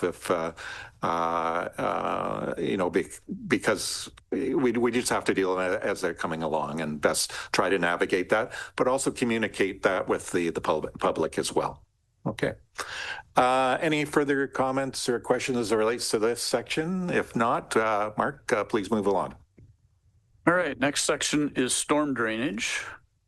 So a number of these projects were related to the projects that were in the urban area, but there are some that are not integrated projects. So I'll just open that section up for questions. Councillor Evoy. Thank you again, sir, through you. Looking at Forfar Street to St. David to St. James, or to James Street rather, 400,000 in 28. I was looking at the mic thinking there's someone at the podium, my bad. Sorry. Sorry, I looked up and there was nobody there. So that's going to be a pretty major job, I imagine. And I'm just wondering, with timeline around potential construction in that the area that recently came up for discussion, the RR, I believe it's called, that Donnelly space, that looks kind of like it could threaten to be similar timing, and that wouldn't work. So I'm wondering I know this is not the time or place, but it's a lot to look at. Oh, and thanks for the question, Councillor Evoy, and through the mayor. So, so this is a full reconstruction of Forfar Street. So this is replacing, again, water, sanitary sewer, storm sewer. There's currently a pretty rudimentary storm sewer system on that first block, but all that would be replaced. Again, we've end of life linear infrastructure. So it's, again, from an asset management perspective, high priority project. Asphalt is not in great shape. I know the sidewalk as well is not great as well. In terms of timing with development, we're always kind of sensitive to managing our construction projects within a community, just so that we're not having, I guess, kind of isolating an area or kind of having construction on the same road that has an impact. So we're not, I don't think there's any certain timing on the development timing, but as their plans become more clear, we've got a few years or a couple of years anyway until Forfar is scheduled. So we'll have probably a better awareness, I think, of their plans and what if any offsite upgrades are required as part of that project. Right now, it's an unknown. And if I may follow up, I'm sure that we have learned so much from these current experiences, and I know that we'll partner with county with regards to the Victoria Street and Garifrexa intersection, because that will definitely be something we need to pre-plan for as we go forward. Okay, any other comments or questions for this section? Okay, seeing none, let's please move along. All right, next section is wastewater. And again, it's spans a page and a bit. So if you could refer to the project number first, you'll see a number of these projects are integrated as well, but there are a number of projects that are on their own and not integrated with other components. So I'll open it for questions. Comments, questions from council?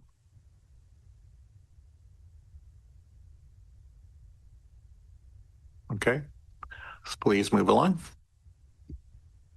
All right. Next section is water, so very similar to wastewater. It spans a little over a page as well. Any questions on water projects? Let you peruse through there for a minute.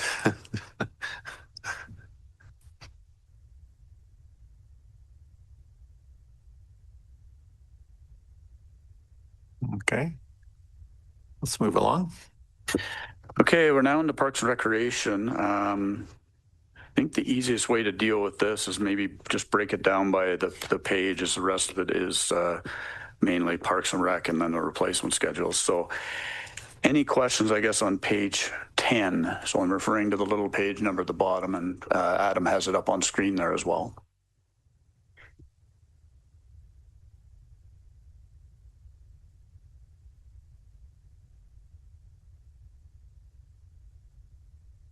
comments, questions from council? No, I think you can move along. All right, so the next page, so this is parks and grounds of the Sportsplex and the JECC.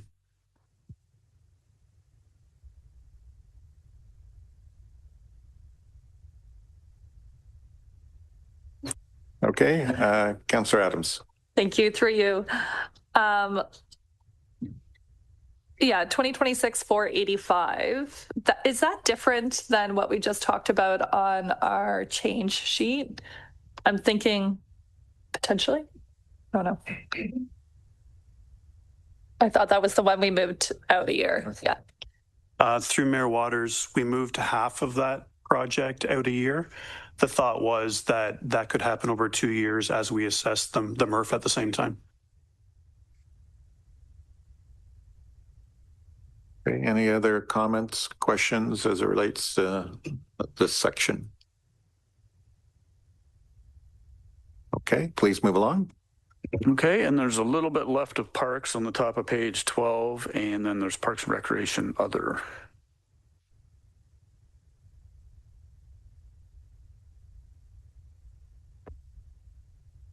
Councillor Evoy. So just a quick question for clarification from the reading perspective. So did we not see the Storybook Phase 2 Park $25,000 already listed in another line?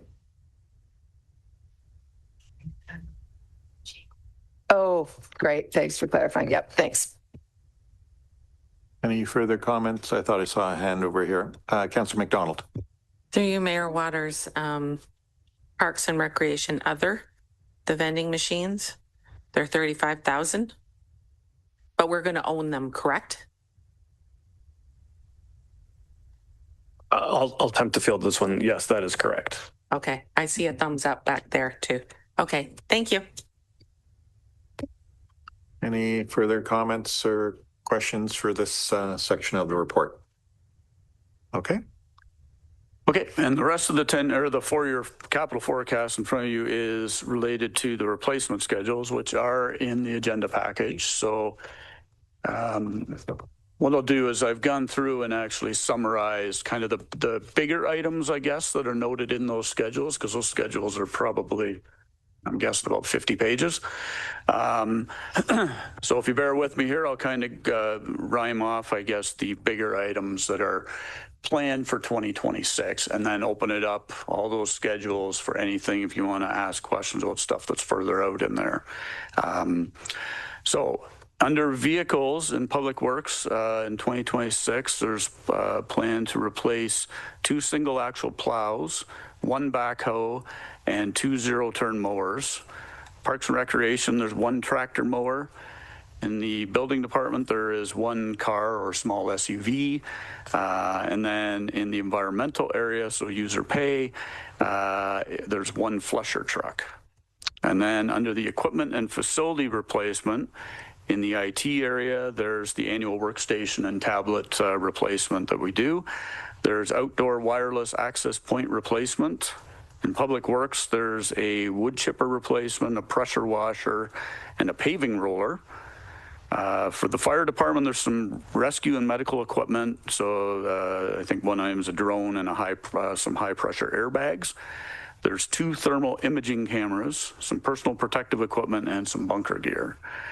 In community services, there's scheduled to be replacing the Sportsplex score clock and sound system, Sportsplex water heaters, Sportsplex Olympia laser, replace play equipment at Wilkie Park in Fergus, replace play equipment at Strathallan Park in Fergus, some roofing system replacement at the JECC, some stand heaters at the Sportsplex, and some floor replacements at the Sportsplex. And then on the environmental side, there is scheduled replacement of water leak detection system, a large generator, and Fergus wastewater treatment plant sand filter number 2 waste discharge pump. So those are all the major items in 2026. There are some smaller items. And I think with that, I'll just open up all those schedules for questions. I know there's a lot there, and there's 10 years of it. So I think if you do have any questions, first refer to the schedule, I think, and then once everybody gets a chance to get there, then name off the project, I think. Council comments, questions, as it relates to the schedules.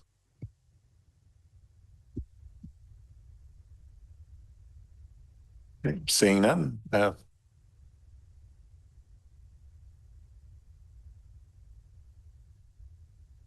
Yeah, that effectively takes care of that report before council. I do have a subsequent report to this, just kind of providing some cadence for the remainder of the budget process for council. But in absent any questions, I think that effectively brings a close to that particular report on the agenda for today. Okay, well, thank you very much for that overall arching report. I'll read the recommendation. And first, recommendation to the Council of Township of Centre Wellington approve the inclusion of the 4-year capital forecast and bridge and major culverts 10-year plan and vehicle equipment and facilities replacement schedule as outlined in report Core 2025-66 dated October 27th, 2025 in the draft 2026 budget. Do I have a mover for that? Councillor Wilton, seconder on that. Councillor Adams. So as you know, this is a budget process, so there'll still be opportunities to chat about this again. So, but if there are no other comments or questions, I will put that to a vote. All those in favor? So moved. Thank you. Okay, do we want to now go to item 8.8, 2026 staff draft budget update?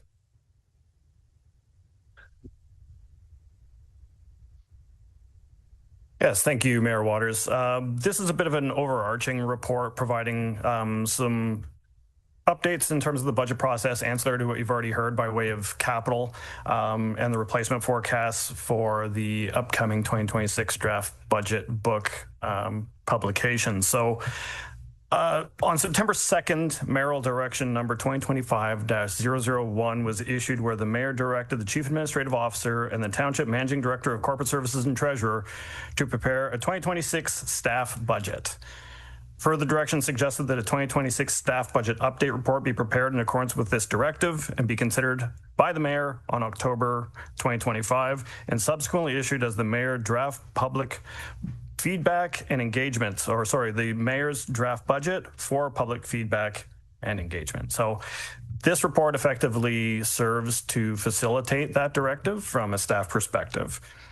So by way of update, staff are well underway with the development of the 2026 staff draft budget using the following budget directions as guidance. Number 1, to maintain a tax rate increase equal to or less than 2.5% excluding asset management allocations.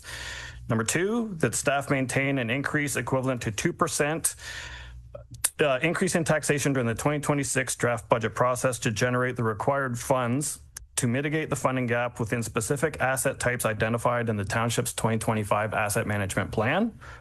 Number 3, the staff maintain funding in the 2026 draft budget process to ensure sufficient termite management program funding. Number 4, to assume the 2026 assessment growth equal to 2.5% to be used to fund budget increases considered to be growth in nature, with assessment growth figures to be updated in November when received. Number 5, to increase the fees and charges for 2026 by 2.5% other than where pressure on rates indicates an alternate rate change. Additionally, as staff progress towards completion of the 2026 draft capital forecasts, we continue to work in concert with our external consulting teams on updates to the development charges, as well as water and wastewater rate updates. And as such, when fully developed, the draft 10-year capital forecast is likely to deviate from the funding averages established as mayoral direction in September, and staff will provide additional updates and forecasts at future budget meetings. That was a lot to take in a short period of time, but that's effectively staff continuing down the budget process with those directives in mind. And on the heels of that, we were also given direction in a subsequent meeting as it pertains to budget updates to engage the public as part of the budget process. So with that, the public engagement survey was released on October 1st, and as of October 17th, there have been over 100 responses received. The survey results will remain open until the end of October, and staff target an update to council on the results on the November 10th meeting of council. Transitioning now to strong mayor powers. As council is aware, the township is now subject to a statutory process for the approval of a municipal budget, beginning with the presentation of the mayor's proposed budget, amendments of the proposed budget by council, veto of amendments by the mayor, and the potential override of vetoes again by council. The statutory process stipulates that the mayor must, by February 1st of each year, prepare and propose a municipal budget to council for consideration. The authority to prepare and propose the municipal budget rests solely with the mayor and cannot be delegated to council or staff. The mayor may, however, issue a mayoral direction to staff regarding the preparation of a budget, which is where we're at present day. We received that in September. After receiving the mayor's proposed budget, council has 30 days to meet and pass amendments to the budget, and the 30-day timeline can be shortened by a resolution of council. Following the amendment period, the mayor has 10 days to veto budget amendments passed by council, and mayoral vetoes must be set out through a mayoral direction and include the reason for the veto. The mayor can shorten the veto period, again through a mayoral decision. Budget amendments which have been vetoed by the mayor are considered not to have been passed by council, and budget amendments which have not been vetoed by the mayor are deemed to have been adopted. And within 15 days of the veto period ending, the council may meet to attempt to override any mayoral vetoes, and any council override of a mayoral veto requires a 2/3 or a supermajority or 5 members to pass. And the mayor is able to vote within the confines of those numbers. And after the budget process of amendments, vetoes, and overrides is finished, the budget is deemed to have been adopted. Council no longer votes on the budget in its entirety. The budget is considered to have been passively adopted once the timelines that I've already stipulated have expired. So by way of the council budget, and we've heard loud and clear by staff that it is the will of this council to proceed as status quo as possible while still operating within the strong mayor powers framework. So with that, the 2026 budget schedule has been developed in an effort to adhere to the existing council schedule, coincide with stipulated timelines, and allow for public consultation and opportunities for delegations in support of our budgetary needs. So that said, here are some notable dates for council consideration. Today, October 27th, 2025, Head of Council prepares and proposes a municipal budget, provides to each member of council, municipal clerk, and makes available to the public. So in order to facilitate this date, staff suggests that we leverage mayoral direction previously provided to start this process with immediate effect. This action will open a 30-day window for budget amendments, or on a calendar basis, that would take us to November 26th. That said, the next anticipated budget meeting is November 24th, so well within that time window of opportunity. Council can make amendments, and it is likely that council can anticipate some staff prompts as we continue down the path in terms of the development of the 2026 budget. If amendments are presented, the mayor has 10 days to veto one or more of those council amendments, so this would take us to December 7th. And we've currently got budget deliberation schedules scheduled for December 2nd and the 4th if necessary. So again, well within the window of opportunity. If amendments are not vetoed by the head of council, the budget will have been deemed adopted on December 7th. However, if vetoed, council has up to 15 days to override any head of council vetoes with a 2/3 supermajority vote.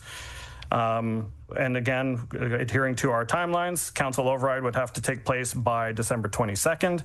And we do have a council meeting scheduled for December 15th, again, providing opportunity within the defined window. So at this time, the proposed budget, including any amendments that were not vetoed, that were vetoed, and the veto was overridden, has deemed to have been adopted by the municipality. And that effectively concludes my update for Strong Mayor and the update from a staff perspective. Thank you, Adam. Comments, questions? Councillor Wilton. Thank you, Mayor Waters, and thank you, Adam. Just for clarification, My understanding is that council has 30 days after seeing the budget to do amendments, but according to the timeline here, we'll see the draft budget book on November 21st, and then the meeting is November 24th. That's only 3 days. So the November 24th meeting is another update meeting of council. Then we will also have the budget deliberation sessions on the 2nd and 4th if required. Now, that is in keeping with what we've done historically in terms of timelines, in terms of the issue of the draft budget book and the deliberation at the council table. From a staff perspective, in terms of adhering to the strong mayor powers to facilitate that 30-day timeline, we're going to take the budget direction that we currently have in place as the mayoral budget in broad form and kind of leverage it that way, just to ensure that we're still adhering to the timelines.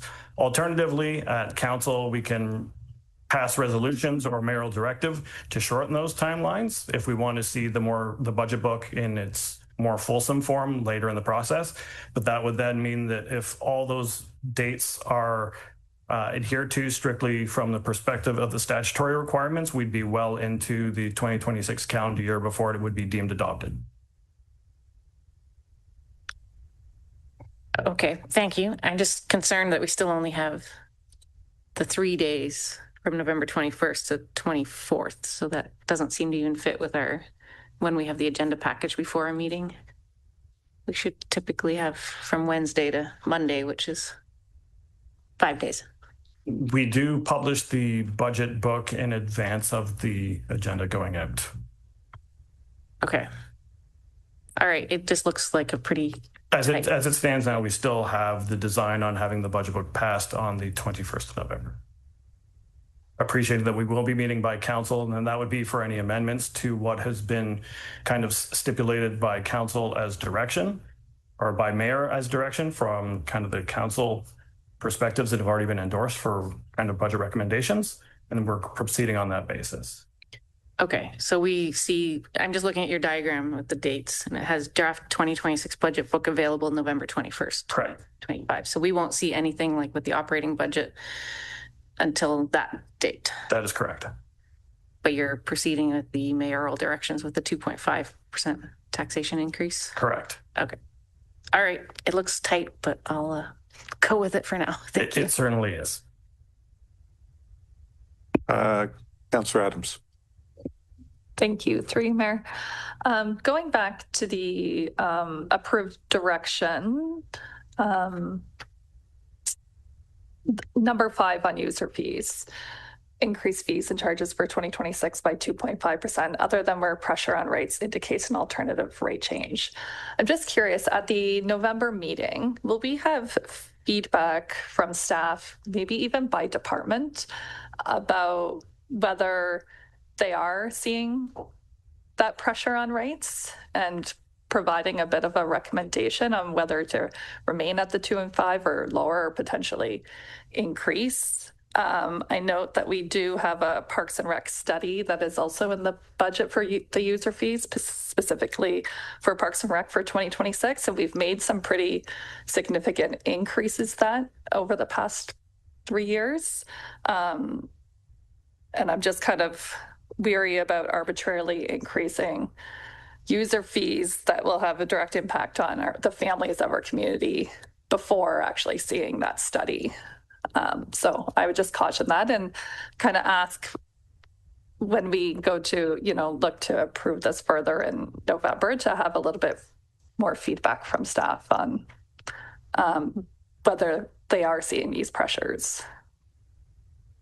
So just a comment, I guess, at this point on this. I can provide a high-level synopsis in terms of where we're at as staff presently.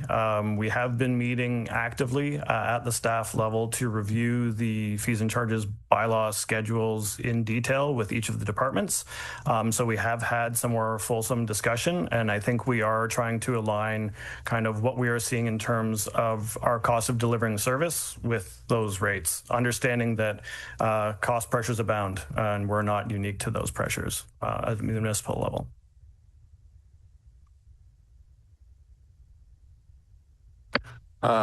Somebody over. Oh, okay. Oh, Councillor Jefferson. Thank you, Mayor Waters. Also with the November 21st, budget release, will there be an updated reserve fund balance all inclusive in there as well? Yes. The short answer is yes. We hope to have, as part of the budget book, as you've seen in draft form in prior years, it would be a fulsome budget document inclusive of kind of reserve reconciliations and where we're at from a debt capacity standpoint and all those other good documents that you're used to seeing. Councillor McDonald. Through you, Mayor Waters. You mentioned the outreach that we've done during the budget process. You've had 100 people weigh in on our budget? That was as of October 17th, yes. And we also attended the Key Projects open house on the 21st and tried to get that message out as aggressively as we could to drive as much interest, yes. Because 100 people out of, 32,000 people, it's not, it makes me feel like no one's really interested in our budget. So, thank you. Any further comments or questions as it relates to this report? Okay, thank you, Adam. I'll read the recommendation that the Council of Township of Central Wellington receive report core 2025-68 for information. Do I have a mover for that? Councillor Craddock, seconder on that. Councillor McDonald, any further comments or questions? Seeing none, all those in favor? So moved. Thank you. We'll move down to item 8.9, RFP number 6825, Fire Master Plan. Welcome back. It's good to be here. Thank you, Mayor Waters. This report provides recommendations and seeks council approval for award of request for proposal 68-25 regarding the completion of a fire master plan for the township. Recommendations are that the council authorize the award of the request for proposal 6825 to Bear Integrated Solutions, Inc. at an upset limit of $77,598.75, exclusive of taxes, and that the project funding be revised to facilitate the award. The RFP was issued in accordance with the township's purchasing and procurement bylaw, and there were 6 responses received. Staff are recommending award to the highest scoring bidder. However, to facilitate the award, a budget top-up just shy of $18,000 would be required. And if supportive of the award, the budget shortfall would be facilitated through additional contributions from development charges. And with that, I'm happy to take any questions the council may have. Thank you, Adam. Comments, questions from council pertaining to this report? Okay, seeing none, I'll read the recommendation that the Council of Township of Central Wellington approves the award of RFP 6825 for the completion of the Fire Master Plan to Bear Integrated Solutions, Inc. for an upset limit of $77,598.75, exclusive of taxes, and that the available funding be revised as outlined in this report for 2025-70, dated October 27th, 2025. Do I have a mover for that? Councillor Wilton, seconder on that. Councillor McDonald, any further comments or questions? Yes. Looking for brief clarification. Gosh, just looking for a brief clarification how we shortfalled ourselves that way. What didn't we know going in? Because everything is worth it. I get it. It's our fire department. Just wondering what we didn't know. Yeah, through the mayor, really we are at the mercy of the market. And while we try to budget on using the best information we have available at the time, we don't always get it right. And sometimes we have to make concessions both in our favor and to our detriment. Okay, any further comments or questions? Seeing none, all those in favor? So moved. Thank you. Item 8.10, 2026 municipal election alternative voting methods. And I look to Carrie to speak to that. Thank you. Through you. In 2018 and the 2022 elections, the Township of Centre Wellington successfully utilized internet and telephone voting as the sole means of casting a ballot with a 39.7% voter turnout. My report sets out the differences in the vote by mail and internet and telephone alternative voting methods, the pros and cons to each, and I would be happy to answer any questions. Comments, questions? Councillor McDonald. Through you, Mayor Waters. Thank you, Clerk O'Kane. the reason for this change? Like, is it saying you're going to be doing mailing too? Is that my understanding? No. No. Okay. No, sorry. Through you, I just stated that in 2018 and 2022, we used the internet voting successfully. Prior to that, from 2000, we used vote by mail. So given that those are the two methods that the townships used, I selected those two to highlight as options that we have used in the past. One being far more manual than the other. The vote by mail is far more a manual process, but it is a viable process. So follow up, I did notice that other municipalities are contemplating mail again, but I think, so I was going to say with Canada Post and the up and down, it would be a risk for us to do that. And so 39% is a good turnout in the world of AMCTO and the clerks. Through you, that's kind of a two-parter. So maybe I'll address the vote by mail. The balance of the county of Wellington, with the exception of Mapleton, I think is going to use vote by mail. Being smaller communities, that is a viable option. For us, potentially at 50%, that's 10,000 votes to count after the polls close at 8 p.m. So that is a very manual process, and potentially a lot at 50%, a lot of ballots to count. We would require more equipment and more hands on deck than the area municipalities. Mapleton, I think, is yet to make a decision, but they are considering internet and telephone voting. Sorry, the second part of your question. Voter turnout. There's many things that determine voter turnout, and not only the alternative method is considered. It could be anything from the weather. For people that still want to vote at a voting place, the weather determines whether or not they vote. It could be a matter of acclamations. If there are a number of acclamations, people often don't vote for the balance of the offices. If you have contentious items or pending decisions that become election matters, that also can booster voter turnout. So it's not just the method, it's many things that determine what your voter turnout is. It's been as high as, I believe, 45% here, and I think last time was 39.7, which was one of the lowest.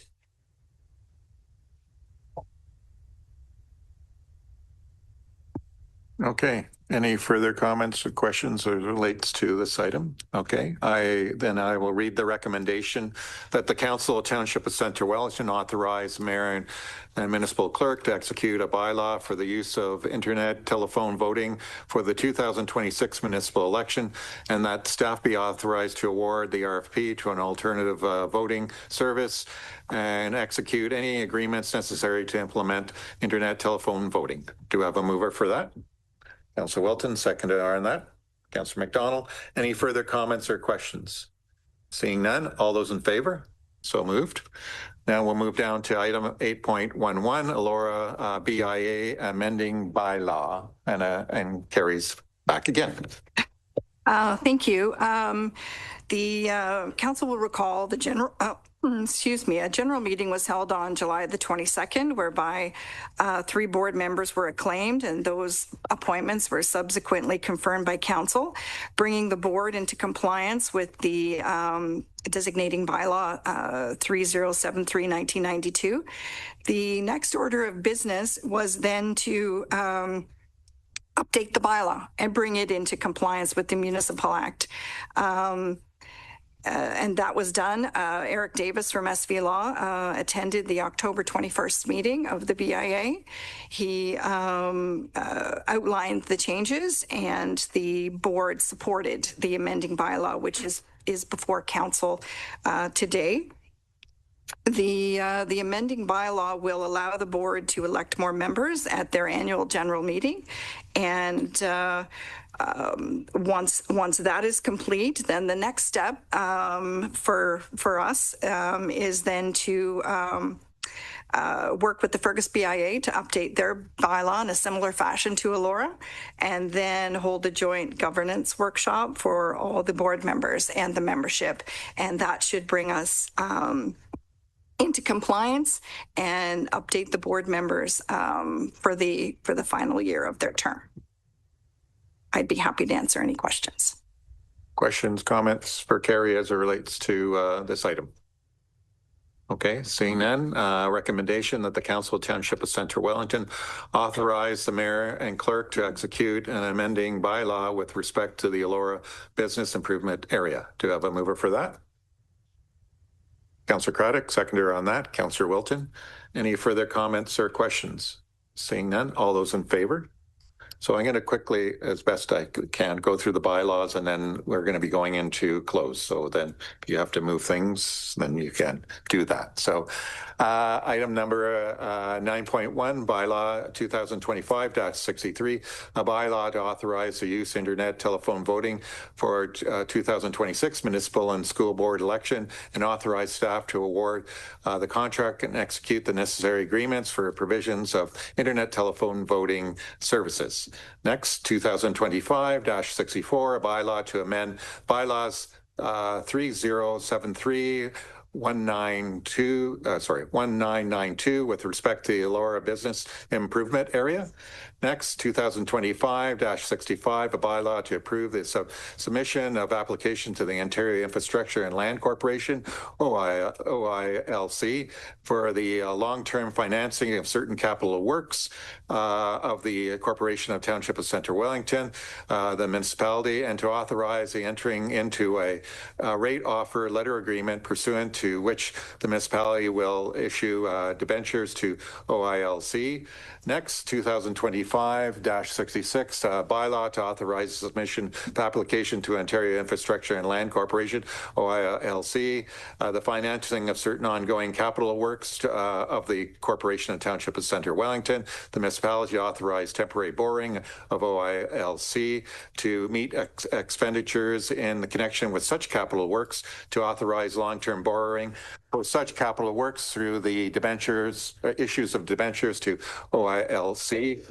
Next, 2025, a bylaw to authorize the submission of application to Ontario Infrastructure and Land Corporation, OILC, of financing of certain ongoing capital works of the Corporation and Township of Centre Wellington.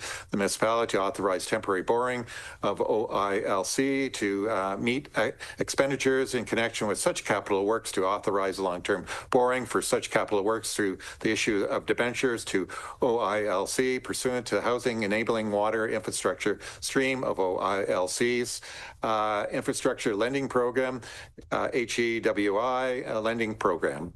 Next, 2025-68, a bylaw to provide for the approval of municipal emergency response plan and to repeal bylaw 2020-038. Recommendation that bylaws 2025-63 through 2025-68 be read a first, second, and third time and pass, signed by the mayor and clerk, and corporate seal affixed. Do I have a mover for that? Councillor Wilton, seconder on that. Councillor Jefferson. Any further comments or questions? Seeing none, all those in favor? Oh, thank you. You had a question, sorry. No. Okay, okay. See all those in favor. Okay. Notice of motions where notice have been given. Okay, we are going to go into a closed session, and then we'll have time to do whatever we need after that. So that the Council of Township of Centre Wellington convene in closed session in accordance with Section 2392C of the Municipal Act 2001 as amended, to consider proposed or pending acquisition of land by the municipality or local boards. Do you have a mover for that? Councillor Craddock, seconder on that. Councillor Evoy, any further comments or questions? Seeing none? Okay, we're going to be moving into closed session.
Okay, thank you. We're just reconvening from closed session and nothing to report from closed. Matters arising from closed session, obviously none. Confirmatory bylaw. Item 15.1, bylaw to confirm the actions of council, a recommendation that bylaw 2025-69 to confirm the proceedings of council at its meeting held October 27, 2025 be introduced a first, second, and third time and passed in open council. Do you have a mover for that? Councillor Eboy, a seconder on that. Councillor Craddock. Any further comments or questions? Seeing none, all those in favor? So moved. And do you have a mover to adjourn? Councillor Jefferson, seconder on that. Councillor McDonald. Any further comments or questions? Seeing none, all those in favor? So moved. Thank you for this great day and again, the continuation of our budget journey. And we'll see you all soon.